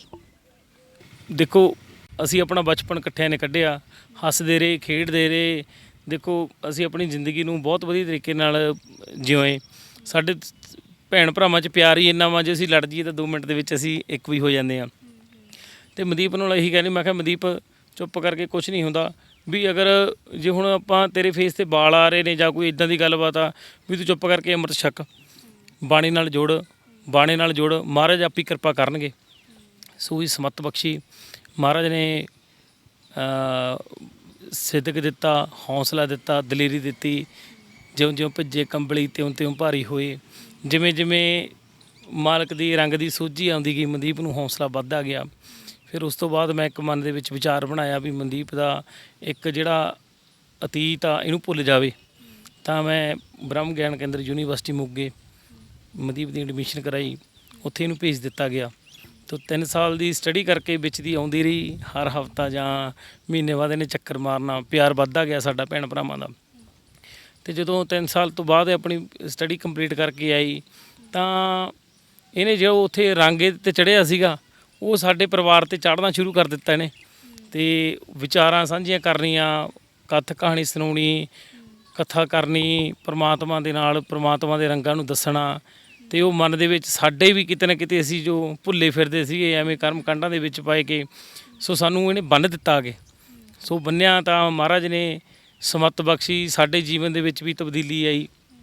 ਅਤੇ ਜਦੋਂ ਅਸੀਂ ਫ੍ਰੀ ਰਹਿਣਾ, ਮਨਦੀਪ ਨੇ ਕਹਿਣਾ ਵੀਰੇ ਵੀ ਮੇਰਾ ਘਰੇ ਜੀਅ ਨਹੀਂ ਲੱਗਦਾ, ਵੀ ਤੂੰ ਦੱਸੋ ਵੀ ਮੈਂ ਵੀ ਤੁਹਾਡੇ ਨਾਲ ਚੱਲਿਆ ਕਰਾਂ। ਅਤੇ ਮੈਂ ਕਿਹਾ ਹੁਣ ਚੱਲਿਆ ਕਰ, ਭੈਣਾਂ ਭਾਈਆਂ ਨਾਲ ਤਾਂ ਹੁਣ ਤੂੰ ਫਰਕ ਹੀ ਨਹੀਂ ਹੈਗਾ, ਕੋਈ ਕੁਛ ਨਹੀਂ ਪਤਾ ਲੱਗਦਾ। ਸੋ ਇਸੇ ਕਰਕੇ ਫਿਰ ਮਨਦੀਪ ਨੇ ਮੇਰੇ ਨਾਲ ਜਾਣਾ ਕਰਨਾ, ਮੇਰੇ ਨਾਲ ਹੱਥ ਵਡਾਉਣਾ, ਅਤੇ ਮੇਰੇ ਨਾਲ ਜੋ ਆਪਣੇ ਕਾਰਜ ਸੀ ਸਾਰੇ ਮੇਰੇ ਨਾਲ ਇਹਨੇ ਸੰਪੂਰਨ ਕਰਾਉਣੇ। ਜਾਂ ਕਿਤੇ ਜਾਣਾ, ਕਿਤੇ ਨਾ ਕਿਤੇ ਮਨ ਦੇ ਵਿੱਚ ਕਈ ਲੋਕਾਂ ਦੇ ਸਵਾਲ ਵੀ ਉੱਠਦੇ ਸੀਗੇ ਵੀ ਤਨਵੀਰ ਇਹ ਕੌਣ ਆ। ਤਾਂ ਪਤਾ ਸੀਗਾ ਸੰਸਾਰ ਦੇ ਵਿੱਚ ਵਿਚਰਦਾ ਮੇਰਾ ਇੱਕ ਬ੍ਰਦਰ ਆ ਵੱਡਾ। ਅਤੇ ਜਦੋਂ ਮਨਦੀਪ ਬਾਰੇ ਗੱਲ ਕਰਨੀ, ਇਹ ਤੇਰਾ ਛੋਟਾ ਭਰਾ ਵਾ, ਮੈਂ ਕਿਹਾ ਮੇਰਾ ਛੋਟਾ ਭਰਾ ਵਾ ਇਹ। ਅਤੇ ਉਹ ਇੱਦਾਂ ਦੀਆਂ ਗੱਲਾਂ ਕਰਕੇ ਚਲੋ ਚੁੱਪ ਕਰਾ ਦੇਣਾ ਕਈਆਂ ਨੂੰ ਮਜਬੂਰਨ ਦੱਸਣਾ ਪੈਂਦਾ ਸੀਗਾ ਵੀ ਮੇਰੀ ਸਿਸਟਰ ਆ। ਅਤੇ ਜੋ ਦੱਸਣਾ ਅਤੇ ਉਹਨਾਂ ਨੇ ਯਕੀਨ ਵੀ ਨਾ ਕਰਨਾ ਇਸ ਚੀਜ਼ ਦਾ। ਅਤੇ ਜਦੋਂ ਮਨਦੀਪ ਨਾਲ ਵਿਚਾਰ ਕਰਨੇ ਉਹਨਾਂ ਨੇ, ਫਿਰ ਫਤਿਹ ਵੀ ਬੁਲਾਉਣੀ ਅਤੇ ਮਨ ਦੇ ਵਿੱਚ ਪਿਆਰ ਸਤਿਕਾਰ ਵੀ ਬਹੁਤ ਵਧਣਾ ਹੈ। ਸੋ ਅੱਜ ਮਹਾਰਾਜ ਦੀ ਕਿਰਪਾ ਨਾਲ ਇੰਨਾ ਕੁ ਮਾਣ ਸਨਮਾਨ ਬਣਿਆ ਹੋਇਆ ਸੰਸਾਰ ਦੇ ਵਿੱਚ, ਜਿੱਥੇ ਵੀ ਜਾਣਾ ਤਾਂ ਸੋਭਾ ਵਾ। ਹਾਂਜੀ, ਜਿਵੇਂ ਤੁਸੀਂ ਅਕਸਰ ਮਨਦੀਪ ਜੀ ਨੂੰ ਆਪਣੀ ਸੱਜੀ ਬਾਂਹ ਜਾਂ ਫਿਰ ਛੋਟਾ ਭਰਾ ਕਹਿੰਦੇ ਹੋ, ਇਹ ਸਭ ਕੁਝ ਤੁਸੀਂ ਜਦੋਂ ਦਾੜਾ ਪ੍ਰਕਾਸ਼ ਹੋਇਆ ਸੀ ਉਸ ਤੋਂ ਪਹਿਲਾਂ ਵੀ ਕਹਿੰਦੇ ਸੀ, ਜਾਂ ਫਿਰ ਜਦੋਂ ਦਾੜਾ ਪ੍ਰਕਾਸ਼ ਹੋਇਆ ਉਸ ਤੋਂ ਬਾਅਦ ਤੁਸੀਂ ਇਹ ਕਹਿਣਾ ਸ਼ੁਰੂ ਕੀਤਾ? ਭੈਣਾਂ ਭਰਾਵਾਂ ਵਾਲਾ ਪਿਆਰ ਤਾਂ ਜੀ ਮੁੱਢ ਤੋਂ ਬਣਿਆ ਹੋਇਆ, ਹੈ ਨਾ। ਦੇਖੋ, ਇੱਕ ਸਭ ਤੋਂ ਵੱਡੀ ਗੱਲ ਇਹ ਆ ਵੀ ਇਹ ਸੰਸਾਰ ਦੇ ਵਿੱਚ ਲੋਕਾਂ ਨੇ ਕੀ ਕਰ ਲਿਆ ਵੀ ਭੈਣ ਭਰਾ ਦਾ ਜੋ ਰਿਸ਼ਤਾ ਵਾ ਉਹ ਇੱਕ ਦੌਲਤ ਸ਼ੌਹਰਤ ਦੇ ਨਾਲ ਵੰਡ ਦਿੱਤਾ ਗਿਆ। ਮੈਰਿਜ ਤੋਂ ਬਾਅਦ ਭਰਾ ਅੱਡ ਹੁੰਦੇ ਵੇਖਿਆ। ਸਾਡੇ ਵਿੱਚ ਕੋਈ ਇੱਦਾਂ ਦੀ ਗੱਲਬਾਤ ਨਹੀਂ ਹੈਗੀ। ਮੇਰਾ ਬ੍ਰਦਰ ਬਹੁਤ ਮੇਰੇ ਨਾਲ ਆ, ਨੇੜੇ ਆ, ਸਾਨੂੰ ਮਾਇਆ ਦਾ ਬਿਲਕੁਲ ਵੀ ਨਹੀਂ, ਜਾਂ ਜੋ ਵੀ ਅਸੀਂ ਬਣਾਇਆ ਦੋਨਾਂ ਨੇ ਇਕੱਠਿਆਂ ਨੇ ਰਲ ਕੇ ਬਣਾਇਆ, ਮੇਰੇ ਵੱਡੇ ਬ੍ਰਦਰ ਨੇ। ਸੋ ਸਾਡੀ ਬੌਂਡਿੰਗ ਬਹੁਤ ਰਹੀ ਆ ਆਪਸ ਦੇ ਵਿੱਚ। ਅਸੀਂ ਜੋ ਵੀ ਸਲਾਹ ਮਸ਼ਵਰਾ ਕਰਨਾ ਵੀ ਆਪਣੇ, ਇਹ ਨਹੀਂ ਹੈਗਾ ਵੀ ਉਹਦੀ ਜੇਬ 'ਚ ਪੈਸੇ ਆ ਜਾਂ ਮੇਰੀ ਜੇਬ 'ਚ ਪੈਸੇ ਆ, ਅਸੀਂ ਇੱਕ ਦੂਜੇ ਦਾ ਹਿਸਾਬ ਕਰਨਾ। ਸਾਡਾ ਪਿਆਰ ਹੀ ਬਣਿਆ ਹੋਇਆ, ਮਾਇਆ ਤੋਂ ਅਸੀਂ ਨਿਰਲੇਪ ਆ ਬਿਲਕੁਲ। ਅਤੇ ਬਾਕੀ ਮਨਦੀਪ ਨਾਲ ਜੋ ਪਿਆਰਾ ਉਹ ਤਾਂ ਬੇਸਿਕਲੀ ਭੈਣਾਂ ਦਾ ਕਹਿੰਦੇ ਵੀ ਦੁੱਖ ਵਡਾਉਂਦੀਆਂ ਨੇ, ਪੁੱਤ ਵਡਾਉਣ ਜ਼ਮੀਨਾਂ ਭੈਣਾਂ ਦੁੱਖ ਵਡਾਉਂਦੀਆਂ ਨੇ। ਤੋ ਸੋ ਮੇਰਾ ਇਹਨੇ ਦੁੱਖ ਵਡਾਇਆ, ਮੇਰੇ ਨਾਲ ਮੋਢਾ ਲਾਇਆ। ਤੇ ਮੈਨੂੰ ਕਿਤੇ ਜਦੋਂ ਨਹੀਂ ਸੀ ਕੁਝ ਸਮਝ ਆਉਂਦੀ ਤਾਂ ਮਨਦੀਪ ਨੇ ਮੈਨੂੰ ਹੌਸਲਾ ਦੇਣਾ, ਮੈਨੂੰ ਕਹਿਣਾ ਬ੍ਰਦਰ ਕੋਈ ਗੱਲ ਨਹੀਂ, ਮੈਂ ਤੇਰੇ ਨਾਲ ਮੋਢਾ ਲਾ ਕੇ ਖੜੀ ਆ, ਮੈਂ ਕਿਹੜਾ ਤੇਰੇ ਤੋਂ ਕੁਝ ਲੈਣਾ ਵਾ। ਜਿਵੇਂ ਆਪਾਂ ਭੈਣ ਭਾਈਆਂ ਦੇ ਵਿੱਚ ਗੱਲ ਕਰਦੇ ਹਾਂ, ਭਰਾਵਾਂ 'ਚ ਅਕਸਰ ਇਹ ਚੀਜ਼ ਆਉਂਦੀ ਆ ਵੀ ਮੈਂ ਕਿਹੜਾ ਵੰਡੀ ਪਾਉਣੀ ਹੈ ਤੇਰੇ ਨਾਲ, ਹੈ ਨਾ। ਸੋ ਉਹ ਚੀਜ਼ ਆ ਵੀ ਮੈਨੂੰ ਉਹਨੇ ਮਨਦੀਪ ਨੇ ਨਾ ਹੌਸਲਾ ਦਿੱਤਾ ਵੀ ਚਲੋ ਮੈਂ ਵੀ ਇਹਨੂੰ ਹੌਸਲਾ ਦਿੱਤਾ, ਮੈਨੂੰ ਵੀ ਨਾ ਹੌਸਲਾ ਦਿੱਤਾ। ਮਨ ਦੇ ਵਿੱਚ ਸਤਿਕਾਰ ਪਿਆਰ ਸਾਡਾ ਬਣਿਆ ਹੋਇਆ ਵਾ। ਸੋ ਅਸੀਂ ਇਹੀ ਕਹਿੰਦੇ ਆ ਬਾਈ ਬਾਣੇ ਤੇ ਬਾਣੇ ਨਾਲ ਜੁੜੋ, ਸਤਿਕਾਰ ਕਰੋ ਧਰਮਾਂ ਦਾ, ਜੋ ਆਪਣੇ ਧਰਮ ਦੇ ਵਿੱਚ ਪੱਕਾ ਵਾ ਉਹ ਆਪਣੇ ਧਰਮ ਦੇ ਵਿੱਚ ਰਵੇ। ਤੇ ਜੋ ਮਹਾਰਾਜ ਨੇ ਸੋਝੀ ਦਿੱਤੀ ਆ ਗਿਆਨ ਦੀ, ਉਹ ਦੀਵਾ ਆਪਣੇ ਅੰਦਰ ਜਗਾਉਣਾ ਪੈਣਾ ਆਪਾਂ ਨੂੰ। ਉਸ ਦੀਵੇ ਨਾਲ ਜਦੋਂ ਚਾਨਣਾ ਹੋਣਾ, ਮਿੱਟੀ ਧੁੰਦ ਜੱਗ ਚਾਨਣ ਹੋਇਆ, ਜਦੋਂ ਮਹਾਰਾਜ ਆਏ ਇੱਥੇ ਧਰਤੀ 'ਤੇ ਤੇ ਬਹੁਤ ਉਹਨਾਂ ਨੇ ਸੋਝੀ ਦਿੱਤੀ, ਚਾਨਣਾ ਪਾਇਆ ਦੁਨੀਆ ਨੂੰ। ਸੋ ਇਸੇ ਤਰ੍ਹਾਂ ਕਹਿੰਦਾ ਵੀ ਆਪਣਾ ਰਲ ਮਿਲ ਕੇ ਰਹੋ, ਪਰਿਵਾਰ ਦੇ ਵਿੱਚ, ਥਵਾਕ ਦੇ ਵਿੱਚ, ਘਰ ਦੇ ਵਿੱਚ ਕਲੇਸ਼ ਨਾ ਹੋਵੇ। ਮਹਾਰਾਜ ਦੀ ਬਾਣੀ ਨੂੰ ਪੜ੍ਹੋ। ਸਭ ਤੋਂ ਪਹਿਲਾਂ ਜਦੋਂ ਆਪਾਂ ਬਾਣੀ ਨੂੰ ਪੜ੍ਹ ਕੇ ਆਪਣਾ ਕਾਰਜ ਕੋਈ ਵੀ ਕਰਦੇ ਹਾਂ, ਚਾਹੇ ਵਰਕਾ ਚਾਹੇ ਪਰਿਵਾਰ ਨੂੰ ਚਲਾਉਣਾ, ਮਹਾਰਾਜ ਸੋਝੀ ਦਿੰਦਾ ਹੈ। ਅੱਛਾ, ਮੈਂ ਇਹ ਵੀ ਸੁਣਿਆ ਕਿ ਤੁਸੀਂ ਸਿੱਖੀ ਸਰੂਪ ਹੈ ਜਿਹੜਾ ਹੁਣੇ ਅਪਣਾਇਆ ਹੈ, ਤੇ ਇਸ ਤੋਂ ਪਹਿਲਾਂ ਤੁਹਾਡੀ ਜ਼ਿੰਦਗੀ ਕਿਵੇਂ ਦੀ ਸੀ, ਤੇ ਜਦੋਂ ਤੁਸੀਂ ਸਿੱਖੀ ਬਾਣਾ ਅਪਣਾਇਆ, ਪਹਿਨਿਆ, ਉਸ ਤੋਂ ਬਾਅਦ ਤੁਹਾਡੀ ਜ਼ਿੰਦਗੀ ਦੇ ਵਿੱਚ ਕੀ ਚੇਂਜਸ ਆਏ? ਚੇਂਜਸ ਤਾਂ ਜੀ ਇਹ ਕਹਿ ਲਓ ਵੀ ਮੈਂ ਮਰ ਕੇ ਜਿੰਦਾ ਹੋਇਆ। ਮੈਂ ਆਪਣਾ ਆਪ ਜੋ ਪਿਛਲੇ ਕਰਮਕਾਂਡ ਸੀ ਮੇਰੇ, ਜੋ ਦੁਨੀਆ ਸੰਸਾਰ ਦੇ ਵਿੱਚ ਵਿਚਰਦਾ ਸੀ, ਉਹਦੇ ਵਿੱਚ ਮੇਰੀ ਜ਼ਿੰਦਗੀ ਦੇ ਵਿੱਚ ਬਹੁਤ ਤਬਦੀਲੀ ਆਈ। ਕਿਉਂ ਉਸ ਟਾਈਮ ਜੋ ਸੰਗਤ ਸੀ, ਕਹਿੰਦੇ ਜੈਸੀ ਸੰਗਤ ਵੈਸੀ ਰੰਗਤ, ਉਹ ਜੋ ਸੰਗਤ ਦਾ ਰੰਗ ਮੇਰੇ ਤੇ ਚੜ੍ਹਿਆ ਹੋਇਆ ਸੀਗਾ ਆਪਣੀ ਨਵੀਂ ਜ਼ਿੰਦਗੀ ਨੂੰ ਲੈ ਕੇ। ਕਿਉਂ ਮੈਂ ਆਪਣਾ 13 ਸਾਲਾਂ ਦਾ ਵਰਕਆਊਟ ਕਰਨ ਲੱਗ ਗਿਆ ਆਪਣੇ ਕੰਮਕਾਰ ਦੇ ਵਿੱਚ, ਤੇ ਇਹ ਕੰਮ ਦੇ ਵਿੱਚ ਮੈਨੂੰ ਬਹੁਤ ਯਾਰ ਦੋਸਤ ਚੰਗੇ ਵੀ ਮਿਲੇ, ਮਾੜੇ ਮਿਲੇ, ਕੋਈ ਨਸ਼ੇ ਵਾਲੇ ਪਾਸੇ ਲਾਉਣ ਵਾਲਾ ਮਿਲਿਆ ਮੈਨੂੰ, ਤੇ ਗਲਤ ਕੰਮਾਂ ਨੂੰ ਲੋਕ ਪ੍ਰੇਰਿਤ ਕਰਦੇ ਆ। ਤੇ ਜਿੰਨੀ ਦੇਰ ਤੱਕ ਤੁਹਾਡੀ ਜੇਬ 'ਚ ਪੈਸੇ ਰਹਿੰਦੇ ਤੁਹਾਡੇ ਸਾਰੇ ਯਾਰ ਨੇ, ਤੇ ਜਿੱਦਣੇ ਤੁਹਾਡੀ ਜੇਬ 'ਚੋਂ ਪੈਸੇ ਖਤਮ ਹੋ ਗਏ ਤੁਹਾਡੇ ਸਾਰੇ ਪਰੇ ਹੋ ਜਾਂਦੇ ਤੁਹਾਡੇ ਤੋਂ। ਸੋ ਇਸੇ ਤਰ੍ਹਾਂ ਮੇਰੇ ਨਾਲ ਇੱਕ ਛੋਟੀ ਜਿਹੀ ਘਟਨਾ ਹੋਈ, ਜਦੋਂ ਮੈਨੂੰ ਜ਼ਰੂਰਤ ਪਈ ਤਾਂ ਸਾਰੇ ਦੋਸਤ ਮੈਨੂੰ ਹੱਥ ਖੜੇ ਕਰ ਗਏ। ਸੋ ਕੁਛ ਇੱਦਾਂ ਦੇ ਪ੍ਰੈਕਟੀਕਲ ਸੀ ਮੇਰੀ ਜ਼ਿੰਦਗੀ ਦੇ ਵਿੱਚ ਵੀ ਜਦੋਂ ਮਹਾਰਾਜ ਨੇ ਮੈਨੂੰ ਇਹ ਸਮੱਤ ਬਖਸ਼ੀ, ਤਾਂ ਕਹਿਣ ਦਾ ਮਤਲਬ ਵੀ ਮੈਂ ਆਪਣਾ ਆਪ ਮਾਰ ਕੇ ਜਿੰਦਾ ਹੋਇਆ ਵਾਂ, ਤੇ ਮੈਂ ਵੀ ਕੁਰਾਹੇ ਪੈ ਗਿਆ ਸੀਗਾ। ਸੋ ਇੱਕ ਸੰਗਤ ਨੇ ਮੈਨੂੰ ਮੇਰੇ ਤੇ ਰੰਗ ਚਾੜਿਆ, ਮੈਂ ਉਹ ਸੰਗਤ ਕੀਤੀ, ਤੇ ਉਹ ਸੰਗਤ ਦੇ ਨਾਲ ਮਹਾਰਾਜ ਨੇ ਮੇਰੇ ਤੇ ਇੰਨਾ ਕੁ ਰੰਗ ਚਾੜ੍ਹਤਾ, ਅੰਮ੍ਰਿਤਪਾਨ ਕੀਤਾ। ਜਦੋਂ ਅੰਮ੍ਰਿਤਪਾਨ ਕਰਕੇ ਮੈਂ ਸੰਸਾਰ ਦੇ ਵਿੱਚ ਵਿਚਰਿਆ ਦੁਬਾਰਾ, ਤਾਂ ਮੈਨੂੰ ਲੋਕਾਂ ਨੇ ਮੋਢਿਆਂ ਤੇ ਬਿਠਾਇਆ, ਮੈਨੂੰ ਅਸੀਸਾਂ ਦਿੱਤੀਆਂ, ਮੈਨੂੰ ਗਲ ਬੱਕੜੀ ਪਾਇਆ, ਮੈਨੂੰ ਪਿਆਰ ਕੀਤਾ, ਸਨਮਾਨ ਦਿੱਤਾ, ਤੇ ਦਸਤਾਰ ਦਾ ਬਹੁਤ ਜ਼ਿਆਦਾ ਸਨਮਾਨ ਮਿਲਿਆ ਮੈਨੂੰ। ਤੇ ਮੇਰੇ ਪੁਰਾਣੇ ਜੀਵਨ ਨੂੰ ਦੇਖ ਕੇ ਜੋ ਮੇਰੇ ਨਾਲ ਵਿਰਾਤ ਕਰਦੇ ਸੀ ਜਾਂ ਮਿਲਦੇ ਸੀਗੇ ਮੈਨੂੰ, ਉਹਨਾਂ ਨੇ ਮੈਨੂੰ ਬਹੁਤ ਸਲਾਹਿਆ ਵੀ ਧਨਵੀਰ ਯਾਰ ਤੂੰ ਕਿੱਦਾਂ ਚੇਂਜ ਹੋ ਗਿਆ, ਵੀ ਸਾਨੂੰ ਵੀ ਦੱਸੇ ਕਿੱਦਾਂ। ਸੋ ਪਰਮਾਤਮਾ ਦੇ ਰੰਗ ਸੀ ਜੋ ਮਹਾਰਾਜ ਨੇ ਮੈਨੂੰ ਮਾੜਾ ਦੇਖ ਕੇ ਚੰਗੇ ਪਾਸੇ ਲਾਇਆ, ਵੀ ਅੱਜ ਮੇਰੇ ਮਨ ਦੇ ਵਿੱਚ ਕੋਈ ਇਹੋ ਜਿਹੀ ਤ੍ਰਿਸ਼ਨਾ ਨਹੀਂ ਹੋਊਗੀ ਜੋ ਮੇਰੇ ਮੋਢੇ ਤੇ ਹੱਥ ਮਾਰ ਕੇ ਕੋਈ ਕਹਿ ਦੇਵੇ ਧਨਵੀਰ ਆ ਤੂੰ ਐਵੇਂ ਸਰਦਾਰ ਬਣਿਆ ਫਿਰਦਾ, ਆਹ ਚੀਜ਼ ਕਰਕੇ ਦੇਖ। ਤੇ ਉਹ ਚੀਜ਼ ਤਾਂ ਮੈਂ ਪ੍ਰੈਕਟੀਕਲ ਉਹਨੂੰ ਦੱਸ ਸਕਦਾ ਵੀ ਬ੍ਰਦਰ ਤੂੰ ਤਾਂ ਐਵੇਂ ਕਰਾਹੇ ਪਿਆ ਹੋਇਆ ਵਾ, ਤੇ ਆਹ ਜੋ ਰੰਗ ਮੈਨੂੰ ਚੜ੍ਹਿਆ ਵਾ ਇਹਦਾ ਆਨੰਦ ਲੈ ਕੇ ਦੇਖ, ਤੈਨੂੰ ਫੇਰ ਪਤਾ ਲੱਗੇ। ਲੱਖੀ ਕਰੋੜੀ ਇੱਕ ਪਾਸੇ ਰੱਖ ਦਿਓ, ਤੇ ਇਹ ਜੋ ਬਾਣਾ ਸਤਿਕਾਰ ਮਹਾਰਾਜ ਨੇ ਦਿੱਤਾ ਇੱਕ ਪਾਸੇ ਰੱਖ ਦਿਓ, ਉਹਦੀ ਤੁਲਨਾ ਮਾਇਆ ਨਾਲ ਨਹੀਂ ਕੀਤੀ ਜਾਂਦੀ। ਜੋ ਮਾਣ ਸਨਮਾਨ ਇੱਜ਼ਤ ਅੱਜ ਸੰਸਾਰ ਦੇ ਵਿੱਚ ਗੁਰੂ ਸਾਹਿਬ ਨੇ ਦਿੱਤਾ ਮੈਨੂੰ, ਤੇ ਮੈਂ ਬਹੁਤ ਬਹੁਤ ਧੰਨਵਾਦ ਕਰਦਾ ਪਰਮਾਤਮਾ ਦਾ, ਸ਼ੁਕਰਾਨਾ ਕਰਦਾ ਸੱਚੇ ਪਾਤਸ਼ਾਹ ਵੀ ਤੁਸੀਂ ਮੈਨੂੰ ਇੱਕ ਆਪਣੇ ਨਾਲ ਲਾ ਕੇ ਮੇਰੇ ਜੀਵਨ ਨੂੰ ਬਦਲ ਦਿੱਤਾ ਤੇ ਸੋਝੀ ਦਿੱਤੀ। ਜਿਵੇਂ ਤੁਸੀਂ ਚੰਗੇ ਪਾਸੇ ਲੱਗ ਗਏ ਹੈ ਨਾ, ਤੁਸੀਂ ਗੁਰੂ ਦੇ ਸਿੱਖ ਬਣ ਗਏ, ਉਸ ਤਰ੍ਹਾਂ ਤੁਹਾਨੂੰ ਦੇਖ ਕੇ ਤੁਹਾਡੇ ਦੋਸਤ ਮਿੱਤਰ ਉਹਨਾਂ ਨੇ ਸੋਚਿਆ ਹੋਵੇ ਕਿ ਅਸੀਂ ਵੀ ਆਪਣੀ ਲਾਈਫ ਨੂੰ ਥੋੜ੍ਹਾ ਚੇਂਜ ਕਰੀਏ, ਕੁਝ ਇਹੋ ਜਿਹਾ ਹੋਇਆ ਹੋਵੇ ਤੁਹਾਡੀ ਜ਼ਿੰਦਗੀ ਦੇ ਵਿੱਚ? ਦੇਖੋ ਜੀ ਚੇਂਜਸ ਤਾਂ ਆਉਂਦੇ ਆ, ਜੇ ਮੇਰੇ ਤੇ ਰੰਗ ਚੜਿਆ ਵਾ ਤਾਂ ਮੈਂ ਵੀ ਕਿਸੇ ਨੂੰ ਦੇਖ ਕੇ ਚੜਾਇਆ ਆਪਣੇ ਤੇ, ਹੈ ਨਾ। ਤੁਹਾਨੂੰ ਦੇਖ ਕੇ ਕਿਸੇ ਨੂੰ ਚੜਿਆ ਹੋਵੇ? ਬਹੁਤ ਸਾਰਿਆਂ ਨੂੰ ਚੜਿਆ ਜੀ, ਮੈਂ ਉਹਨੂੰ ਨਾਂ ਨਹੀਂ ਲੈ ਸਕਦਾ। ਬਹੁਤ ਮੇਰੇ ਕਲਾਸ ਫੈਲੋ ਸੀਗੇ, ਕੁਝ ਯਾਰ ਦੋਸਤ ਜੋ ਮੇਰੇ ਰਿਲੇਸ਼ਨ 'ਚ ਆਉਂਦੇ ਸੀਗੇ, ਉਹ ਆਪਣੇ ਬਾਣੇ ਸਿੱਖੀ ਸਰੂਪ 'ਚ ਆ ਚੁੱਕੇ ਨੇ, ਤੇ ਅੰਮ੍ਰਿਤ ਵੇਲਾ ਸਾਂਭਦੇ ਆ, ਤੇ ਕਿਤੇ ਸੰਗਤ ਕਰਦੇ ਆ, ਗੁਰੂ ਘਰ ਮਿਲਦੇ ਆ, ਮਿਲਾਪ ਹੁੰਦਾ ਵਾ, ਤੇ ਵਿਚਾਰਾਂ ਵੀ ਉਹੋ ਜਿਹੀਆਂ ਹੁੰਦੀਆਂ ਨੇ। ਕਈ ਅੱਜ ਵੀ ਉਹੀ ਕਰਮਕਾਂਡਾਂ ਦੇ ਵਿੱਚ ਫਸੇ ਹੋਏ ਨੇ, ਕਿਤੇ ਮਿਲਦੇ ਆ ਮੈਨੂੰ, ਮੈਂ ਦੇਖਦਾ ਵੀ ਉਹ ਆਪਣੇ ਸਰੀਰਕ ਤੋਂ ਵੀ ਪਹਿਲਾਂ ਵੀ ਪਤਲੇ ਹੋ ਚੁੱਕੇ ਆ, ਅੱਜ ਵੀ ਉਹ ਨਸ਼ੇ ਕਰੀ ਜਾਂਦੇ ਆ, ਛੱਡਿਆ ਨਹੀਂ ਉਹਨਾਂ ਨੇ। ਸੋ ਇਹ ਜਦੋਂ ਪਰਮਾਤਮਾ ਨੇ ਆਪਾਂ ਨੂੰ ਸੋਝੀ ਬਖਸ਼ਣੀ ਆ, ਜਾਂ ਆਪਣੇ ਨਾਲ ਪਿਆਰ ਪਾਉਣਾ ਵਾ, ਜਾਂ ਆਪਾਂ ਨੂੰ ਪਿਆਰ ਦੇਣਾ ਵਾ, ਮਹਾਰਾਜ ਨੇ ਫਿਰ ਆਪਾਂ ਨੂੰ ਸੋਝੀ ਦਿੰਦਾ ਵਾ। ਜਿਵੇਂ ਅੱਜ ਕੱਲ੍ਹ ਨੌਜਵਾਨ ਕਾਫੀ ਨਸ਼ਿਆਂ ਦੇ ਵਿੱਚ ਨੇ, ਤੁਸੀਂ ਉਹਨਾਂ ਲਈ ਕੀ ਕੁਝ ਕਹਿਣਾ ਚਾਹੋਗੇ, ਕੀ ਸੰਦੇਸ਼ ਦੇਣਾ ਚਾਹੋਗੇ ਉਹਨਾਂ ਨੂੰ? ਮੈਂ ਨੌਜਵਾਨ ਵੀਰਾਂ ਨੂੰ ਇਹ ਸੰਦੇਸ਼ ਦੇਣਾ ਚਾਹੁੰਦਾ ਵੀ ਵੀਰੋ, ਸਭ ਤੋਂ ਪਹਿਲਾਂ ਜੋ ਤੁਸੀਂ ਸੰਗਤ ਦੇ ਵਿੱਚ ਬਹਿੰਦੇ ਹੋ, ਜੋ ਆਪਦੇ ਯਾਰਾਂ ਦੋਸਤਾਂ ਦੇ ਨਾਲ ਰਿਲੇਸ਼ਨ ਬਣਾ ਕੇ ਬਹਿੰਦੇ ਹੋ, ਤੁਸੀਂ ਪਹਿਲਾਂ ਉਹਦੇ ਵਿੱਚ ਨਿਚੋੜ ਕੱਢ ਕੇ ਦੇਖਿਆ ਕਰੋ ਵੀ ਉਹ ਤੁਹਾਡੇ ਲਈ ਕੀ ਸੋਚ ਰਹੇ ਨੇ। ਅਗਰ ਕੋਈ ਤੁਹਾਡਾ ਗਲਾਸ ਹੱਥ ਤੋਂ ਫੜ ਕੇ ਥੱਲੇ ਰੱਖਦਾ ਤੁਹਾਡਾ ਦੋਸਤ ਆ, ਜਿਹੜਾ ਤੁਹਾਨੂੰ ਚੱਕ ਕੇ ਟੇਬਲ ਤੋਂ ਗਲਾਸ ਤੁਹਾਡੇ ਹੱਥ 'ਚ ਫੜਾਉਂਦਾ, ਤੁਹਾਡਾ ਦੁਸ਼ਮਣ ਆ, ਅੱਜ ਵੀ ਆ ਤੇ ਕੱਲ੍ਹ ਵੀ ਆ। ਸੋ ਤੁਹਾਨੂੰ ਕਰਾਹੇ ਪਾਉਣ ਦੀ ਕੋਸ਼ਿਸ਼ ਕੀਤੀ ਜਾ ਰਹੀ ਆ। ਤੁਸੀਂ ਨਸ਼ਿਆਂ ਤੋਂ ਬਚੋ ਤੇ ਆਪਣੇ ਜੀਵਨ ਦੀ ਝਾਤੀ ਮਾਰੋ ਤੇ ਪ੍ਰਮਾਤਮਾ ਨੇ ਤੁਹਾਨੂੰ ਸਮਤ ਬਖਸ਼ਣੀ ਆ। ਜਦੋਂ ਤੁਸੀਂ ਅਰਦਾਸ ਕਰੋਗੇ ਸੱਚੇ ਪਾਤਸ਼ਾਹ ਅੱਗੇ, ਤਾਂ ਤੁਹਾਡੇ ਸਾਰੇ ਹੀ ਰਾਸਤੇ ਖੋਲ੍ਹ ਦੇਣੇ ਆ ਤੇ ਸਿੱਖੀ ਸਰੂਪ ਦੇ ਵਿੱਚ ਆਓ। ਜਦੋਂ ਤੁਸੀਂ ਸਿੱਖੀ ਸਰੂਪ ਵਾਲਾ ਬਾਣਾ ਪਾ ਲਿਆ, ਤੁਹਾਨੂੰ ਆਪਣੇ ਆਪ ਹੀ ਗਲਤ ਕੰਮਾਂ ਤੋਂ ਸੰਕੋਚ ਹੋਊਗਾ, ਸ਼ਰਮ ਹੋਊਗੀ। ਜਦੋਂ ਤੁਹਾਨੂੰ ਪਤਾ ਹੋਊਗਾ ਵੀ ਗੁਰੂ ਸਾਹਿਬ ਦਾ ਬਾਣਾ ਤੁਸੀਂ ਪਾਇਆ ਆਪਣੇ ਉੱਤੇ, ਤਾਂ ਇਹਦੀ ਅਸੀਂ ਲਾਜ ਰੱਖਣੀ ਆ, ਤਾਂ ਤੁਹਾਨੂੰ ਆਪਣੇ ਆਪ ਸਮੱਤ ਹੋਣੀ ਆ ਤੇ ਮਹਾਰਾਜ ਵੀ ਹੱਥ ਦੇ ਕੇ ਕਿਰਪਾ ਕਰਨਗੇ। ਮੈਂ ਤਾਂ ਇਹੀ ਵੀਰਾਂ ਨੂੰ ਇਜਾਜ਼ਤ ਕਰਦਾ ਵਾਂ ਵੀ ਨਸ਼ਿਆਂ ਤੋਂ ਸੰਕੋਚ ਕਰੋ। ਯਾਰ ਦੋਸਤ ਉਹ ਰੱਖੋ ਜਿਹੜਾ ਤੁਹਾਨੂੰ ਕਿਤੇ ਨਾ ਕਿਤੇ ਲੰਬੀ ਸਫ਼ਰਾਂ ਦੇ ਵਿੱਚ ਤੁਹਾਡੇ ਨਾਲ ਜੁੜਿਆ ਰਵੇ। ਇਹ ਨਾ ਹੋਵੇ ਕਿਤੇ ਉਹ ਆਪ ਤੁਰਿਆ ਫਿਰਦਾ ਤੇ ਤੁਹਾਨੂੰ ਖਤਮ ਕਰ ਦੇਵੇ। ਸੋ ਮੈਂ ਵੀਰਾਂ ਨੂੰ ਇਹੀ ਕਹਿਣਾ ਚਾਹੁੰਦਾ ਵਾਂ ਵੀ ਤੁਸੀਂ ਆਪਣੇ ਜੀਵਨ ਨੂੰ ਬਦਲੋ, ਪਰਮਾਤਮਾ ਦਾ ਓਟ ਆਸਰਾ ਲੈ ਕੇ ਅੰਮ੍ਰਿਤ ਪਾਨ ਕਰੋ, ਅੰਮ੍ਰਿਤ ਛਕੋ, ਸਿੰਘ ਸਜੋ ਅਤੇ ਮਹਾਰਾਜ ਨੇ ਤੁਹਾਨੂੰ ਆਪਣੇ ਆਪ ਹੀ ਸਮਤ ਬਖਸ਼ਣੀ ਆ। ਤੁਸੀਂ ਚੰਗੀ ਸੰਗਤ ਕਰਿਆ ਕਰੋ। ਮੈਂ ਇੰਨਾ ਹੀ ਕੁਝ ਕਹਿਣਾ ਆਪਣੇ ਵੀਰਾਂ ਨੂੰ। ਹਾਂਜੀ। ਸੋ ਜਿਵੇਂ ਤੁਹਾਨੂੰ ਅੱਜ ਕੱਲ੍ਹ ਜਾਣਦੇ ਨੇ ਕਿ ਇਹ ਮਨਦੀਪ ਕੌਰ ਦੇ ਬ੍ਰਦਰ ਨੇ, ਤਾਂ ਕਿਵੇਂ ਦਾ ਮਹਿਸੂਸ ਹੁੰਦਾ?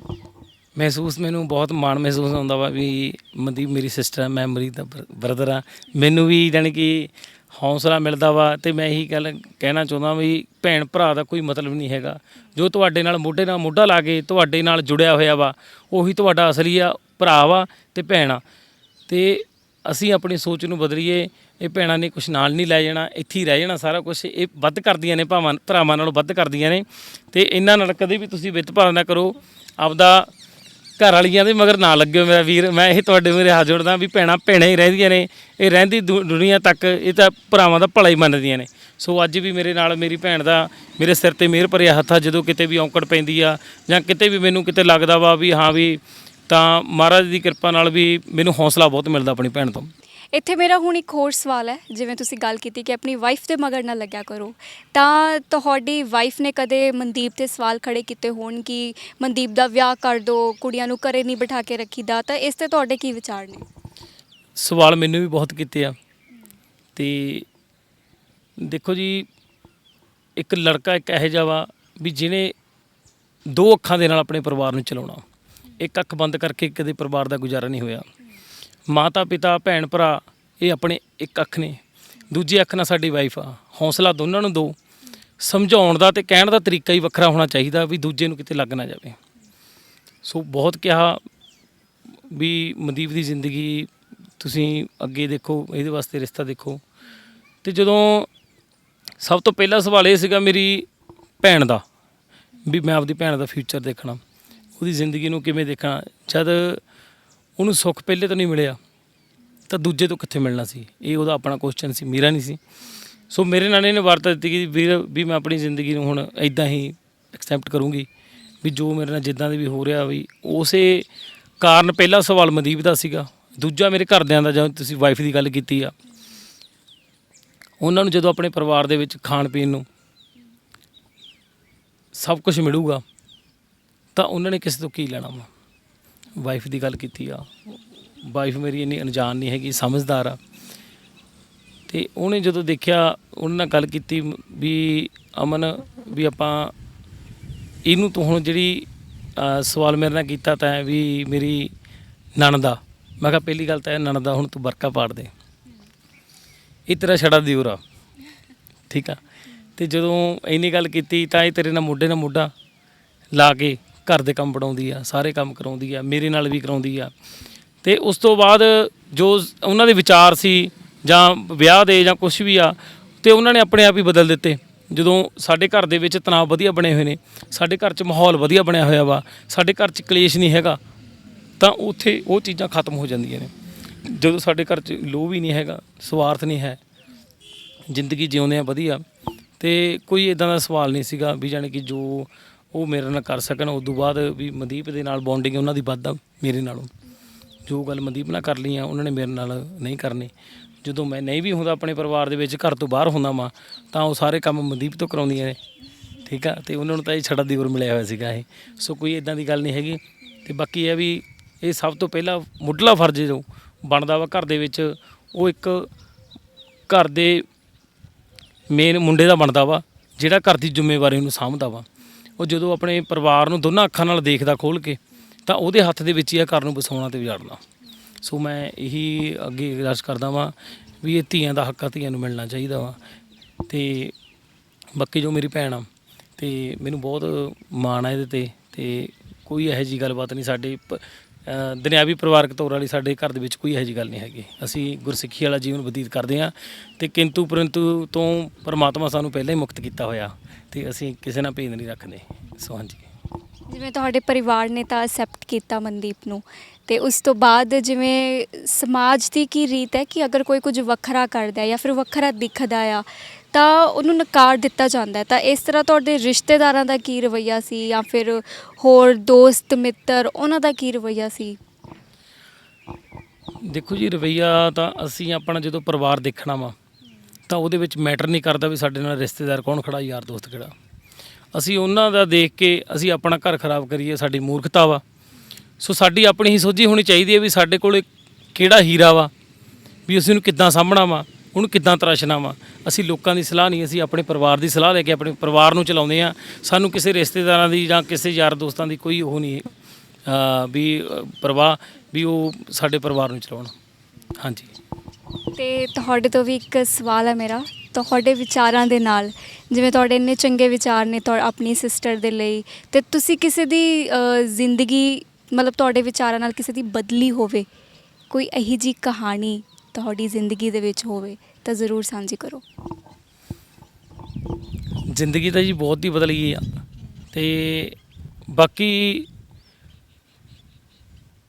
ਜਿਹੜੇ ਸਾਡੇ ਆਪਣੇ ਖਾਸ ਹੁੰਦੇ ਆ ਨਾ, ਉਹ ਸਾਨੂੰ ਸੁਣਨਾ ਨਹੀਂ ਪਸੰਦ ਕਰਦੇ, ਜਾਂ ਉਹ ਸਾਨੂੰ ਉੱਚਾ ਦੇਖਣਾ ਨਹੀਂ ਚਾਹੁੰਦੇ। ਸਾਡੇ ਵਿਚਾਰ ਹੀ ਇੱਦਾਂ ਦੀ ਆ ਵੀ ਅਸੀਂ ਸਾਡੇ ਵਿਚਾਰਾਂ ਨਾਲ ਅਗਰ ਕਿਸੇ ਦੀ ਜ਼ਿੰਦਗੀ ਚੇਂਜ ਹੁੰਦੀ ਆ ਤਾਂ ਉਹ ਮਹਾਰਾਜ ਸਮੱਤ ਪਾਉਣ ਵਾਲਾ ਵਾ। ਸਾਨੂੰ ਦੇਖ ਕੇ ਕਿਸੇ ਦੀ ਜ਼ਿੰਦਗੀ 'ਚ ਬਦਲਾਅ ਆਉਣਾ, ਉਹ ਮਹਾਰਾਜ ਨੇ ਸਾਡੇ ਮੁੱਖ ਦੇ ਵਿੱਚੋਂ ਫਰਮਾਉਣਾ ਕਰਨਾ। ਜਦੋਂ ਸਾਡੀ ਸੰਗਤ 'ਚ ਬਹਿਣਾ ਅਗਲੇ ਨੇ, ਵਿਚਾਰ ਕਰਨੇ ਆ, ਤਾਂ ਮਹਾਰਾਜ ਨੇ ਆਪਣੇ ਆਪ ਹੀ ਸਾਡੇ ਮੁੱਖ ਦੇ ਵਿੱਚੋਂ ਉਹ ਵਿਚਾਰ ਉਸ ਬੰਦੇ ਲਈ ਮੈਸੇਜ ਦੇ ਦੇਣਾ ਵਾ ਜੋ ਉਹਦੀ ਜ਼ਿੰਦਗੀ ਨੂੰ ਬਦਲ ਦੂਗਾ। ਅਤੇ ਬਾਕੀ ਹੈ ਜੀ, ਸੰਸਾਰ ਦੇ ਵਿੱਚ ਬਹੁਤ ਪ੍ਰਚਾਰ ਹੋ ਰਿਹਾ ਵਾ, ਸਿੱਖੀ ਦਾ ਪ੍ਰਚਾਰ ਹੋ ਰਿਹਾ ਵਾ। ਬਹੁਤ ਸਾਡੇ ਗੁਰੂ ਨੇ ਜਿਹੜੇ ਸਾਡੇ ਸਾਨੂੰ ਸਿਖਾ ਰਹੇ ਆ, ਸਾਨੂੰ ਸਿੱਖੀ ਦੀ ਜਾਂਚ ਦੇ ਰਹੇ ਆ, ਤਾਂ ਮਹਾਰਾਜ ਨੇ ਆਪਣੇ ਆਪ ਹੀ ਸਮੱਥ ਮੋੜਨਾ। ਬਾਕੀ ਤਾਂ ਇਹ ਆ ਵੀ ਆਪਣੇ ਪਰਮਾਤਮਾ ਜੋ ਗੁਰੂ ਗ੍ਰੰਥ ਸਾਹਿਬ ਜੀ ਨੇ ਸਾਡੇ, ਉਹ ਸਭ ਤੋਂ ਵੱਡੀ ਸੋਝੀ ਦਿੰਦੇ ਆ। ਉਹਨਾਂ ਨੂੰ ਹੀ ਪੜ੍ਹਨ ਅਤੇ ਵਿਚਾਰਨ ਦੇ ਨਾਲ ਸਾਡੀ ਜ਼ਿੰਦਗੀ ਦੇ ਵਿੱਚ ਬਦਲਾਅ ਆ ਸਕਦਾ ਵਾ। ਹਾਂਜੀ। ਸੋ ਆਖਰੀ ਸਵਾਲ ਦੀ ਬਸ ਤੁਹਾਨੂੰ ਰਿਕੁਐਸਟ ਕਰਾਂਗੇ ਕਿ ਤੁਸੀਂ ਦਰਸ਼ਕਾਂ ਨੂੰ ਕੀ ਸੰਦੇਸ਼ ਦੇਣਾ ਚਾਹੁੰਦੇ ਹੋ? ਮੈਂ ਦਰਸ਼ਕਾਂ ਨੂੰ ਇਹੀ ਸੰਦੇਸ਼ ਦੇਣਾ ਚਾਹੁੰਦਾ ਵਾਂ ਵੀ ਤੁਸੀਂ ਆਪਣੀ ਕਸ਼ਤੀ ਨੂੰ ਆਪਣੇ ਚੱਪੂਆਂ ਦੇ ਨਾਲ ਆਪ ਚਲਾਓ।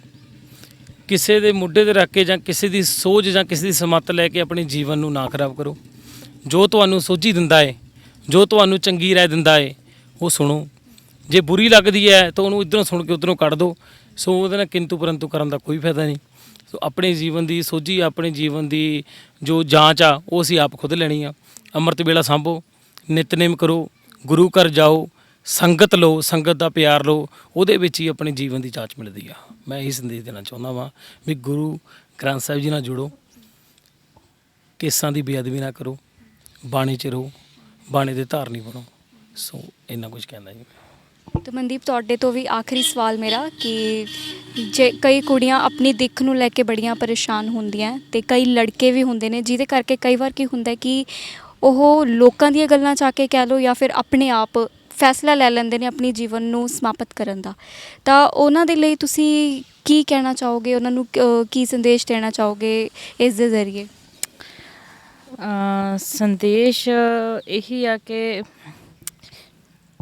ਮੇਰਾ ਮਨ ਖੁਦ ਪਹਿਲਾਂ ਬਹੁਤ ਕਮਜ਼ੋਰ ਸੀ।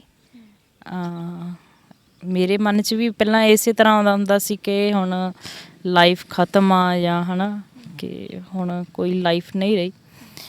ਪਰ ਮਹਾਰਾਜ ਨੇ ਕਿਰਪਾ ਕੀਤੀ, ਆਪਣੇ ਨਾਲ ਜੋੜਿਆ, ਸੰਗਤ ਬਖਸ਼ੀ, ਤੇ ਉਸ ਮਾਲਕ ਦੀ ਯਾਦ 'ਚ ਜੁੜੇ ਰਹਿਣ ਨਾਲ ਜੋ ਮੇਰਾ ਮਨੋਬਲ ਉੱਪਰ ਹੋਇਆ ਤੇ ਉਹ ਮਹਾਰਾਜ ਦੀ ਕਿਰਪਾ ਰਹੀ।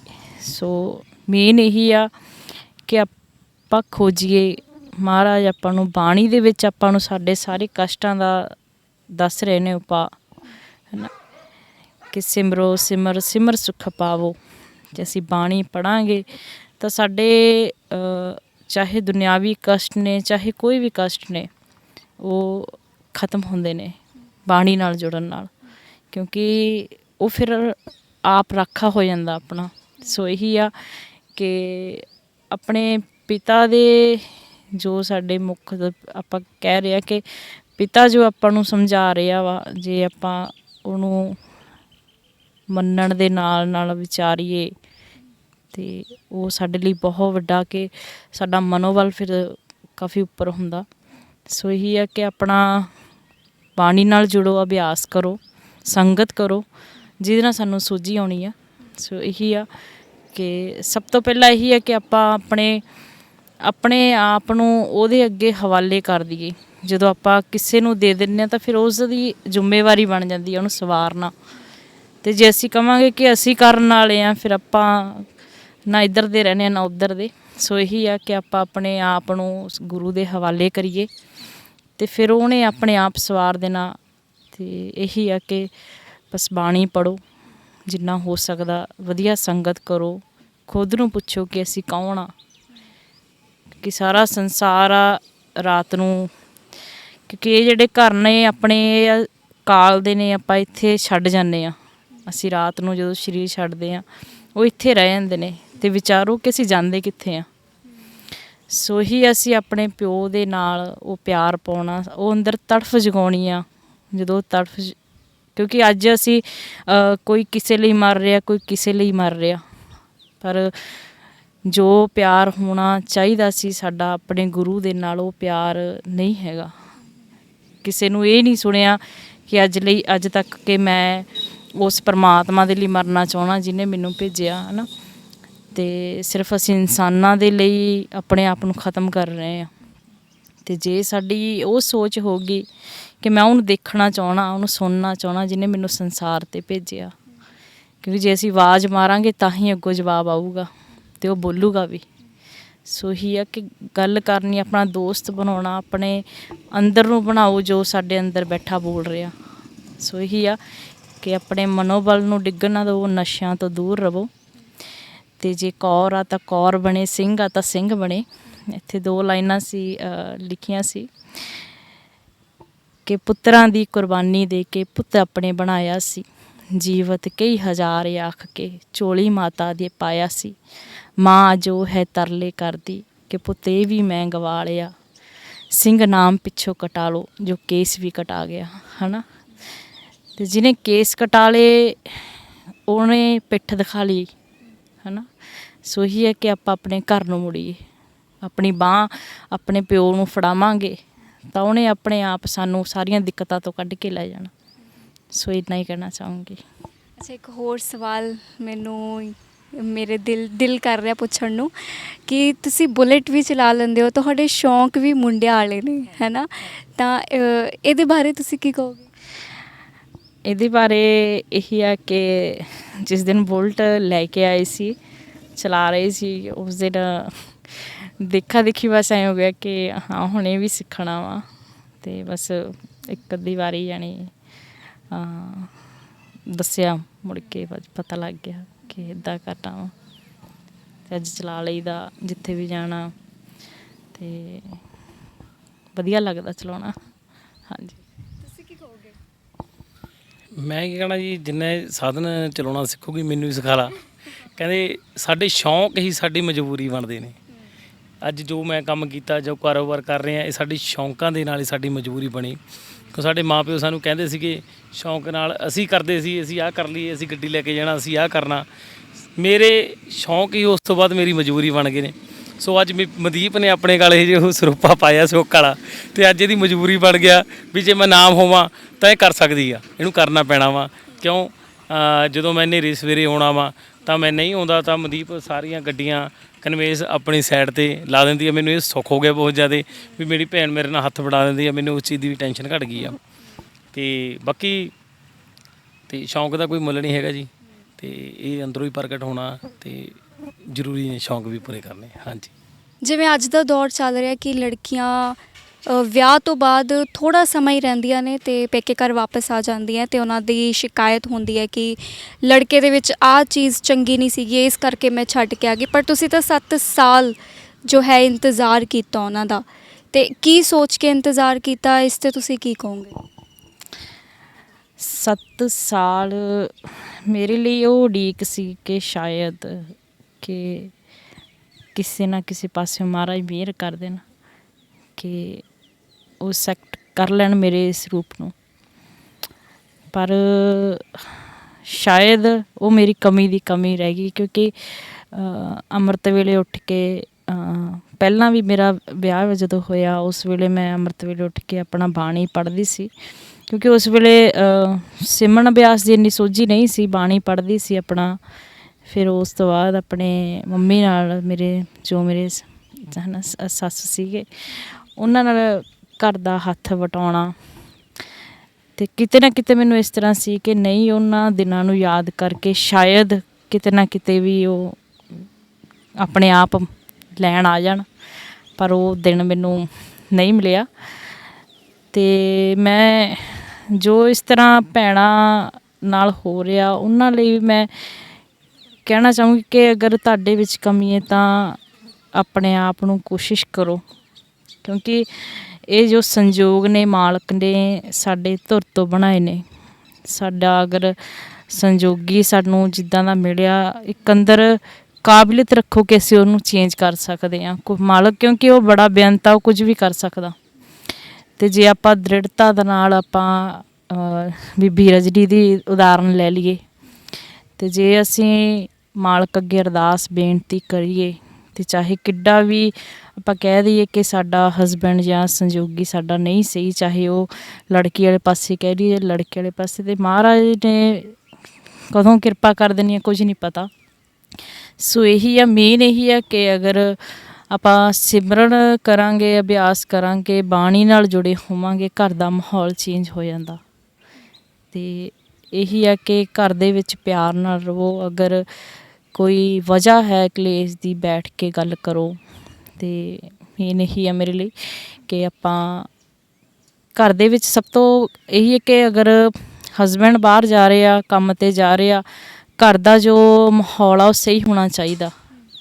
ਜੇ ਅਗਰ ਘਰ ਸਹੀ ਆ ਤਾਂ ਚਾਹੇ ਕੁਝ ਵੀ ਆ, ਹਸਬੈਂਡ ਤਾਂ ਹੀ ਬਾਹਰ ਜਾ ਕੇ ਕੰਮ ਕਰ ਸਕੇਗਾ, ਅਗਰ ਜੇ ਪਿੱਛੋਂ ਕੋਈ ਟੈਨਸ਼ਨ ਨਹੀਂ ਹੈਗੀ। ਅਤੇ ਅਗਰ ਘਰ ਦਾ ਮਾਹੌਲ ਸਹੀ ਨਹੀਂ ਹੈਗਾ ਤਾਂ ਉਹ ਜੋ ਆਪਣੇ ਘਰ ਦੀ ਟੈਨਸ਼ਨ ਆ ਜਾਂ ਕੁਝ ਵੀ ਆ, ਕੋਈ ਗੱਲ ਆ, ਉਹ ਆਪਾਂ ਨੂੰ ਅੰਦਰੋਂ ਅੰਦਰ ਹੀ ਆਪਾਂ ਕਈ ਬਹੁਤ ਦੇਖੇ ਨੇ ਕੇਸ ਇੱਦਾਂ ਦੇ ਕਿ ਚਾਹੇ ਹੈ ਨਾ ਵੀ ਆਪਾਂ ਦੇਖਦੇ ਹਾਂ ਅੱਜ ਕੱਲ੍ਹ ਕਿ ਮਨ ਇੰਨੇ ਕੁ ਕਮਜ਼ੋਰ ਹੋ ਚੁੱਕੇ ਨੇ ਕਿ ਆਪਾਂ ਖਬਰਾਂ ਨਿੱਤ ਸੁਣਦੇ ਹਾਂ ਕਿ ਖੁਦਕੁਸ਼ੀ ਕਰ ਲਈ ਜਾਂ ਆਪਣੇ ਆਪ ਨੂੰ ਖ਼ਤਮ ਕਰ ਲਿਆ। ਹਰੇਕ ਚੀਜ਼ ਦਾ ਹੱਲ ਆ, ਅਗਰ ਆਪਾਂ ਬੈਠ ਕੇ ਹੱਲ ਕਰੀਏ। ਉਹ ਦਿਨ ਕਦੋਂ ਚੇਂਜ ਹੋ ਜਾਣ ਤਾਂ ਉਹ ਮਾਲਕ ਦੀ ਕਿਰਪਾ ਦੇ ਨਾਲ, ਯਾਨੀ ਆਪਾਂ ਕਹਿ ਦਈਏ ਕਿ ਮੇਨ ਇਹੀ ਹੈ ਕਿ ਸੰਗਤ ਕਰੋ। ਜਦੋਂ ਸੰਗਤ ਕਰਾਂਗੇ ਘਰ ਦਾ ਮਾਹੌਲ ਸਾਨੂੰ ਪਤਾ ਲੱਗ ਜਾਏਗਾ ਕਿ ਅਸੀਂ ਸੰਜੋਗੀ ਹਾਂ, ਪਿਛਲੇ ਜਨਮਾਂ ਦੇ ਸਾਨੂੰ ਮਾਲਕ ਨੇ ਫਿਰ ਦੁਬਾਰਾ ਮੇਲ ਕਰਵਾਇਆ ਸਾਡਾ। ਕਿਉਂਕਿ ਇਹ ਕੋਈ ਆਪਾਂ ਕਹਿ ਦਈਏ ਕਿ ਗੁੱਡਾ ਗੁੱਡੀ ਦਾ ਖੇਲ ਨਹੀਂ ਹੈਗਾ ਕਿ ਅੱਜ ਆਪਣੇ ਇੱਥੇ ਸੰਜੋਗ ਅਤੇ ਕੱਲ੍ਹ ਨੂੰ ਉੱਥੇ, ਹੈ ਨਾ।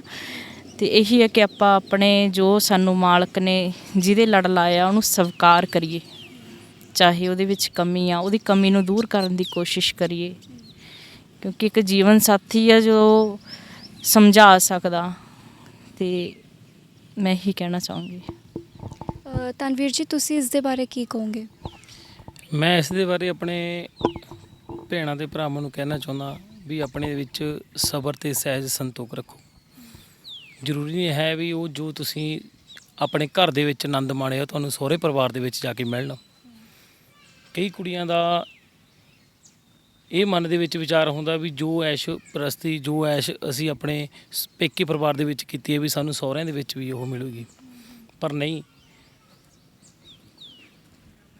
ਪਹਿਲਾਂ ਜਾ ਕੇ ਅਸੀਂ ਉਸ ਘਰ ਦੇ ਵਿੱਚ ਆਪਣੇ ਆਪ ਨੂੰ ਢਾਲਣਾ ਵਾ।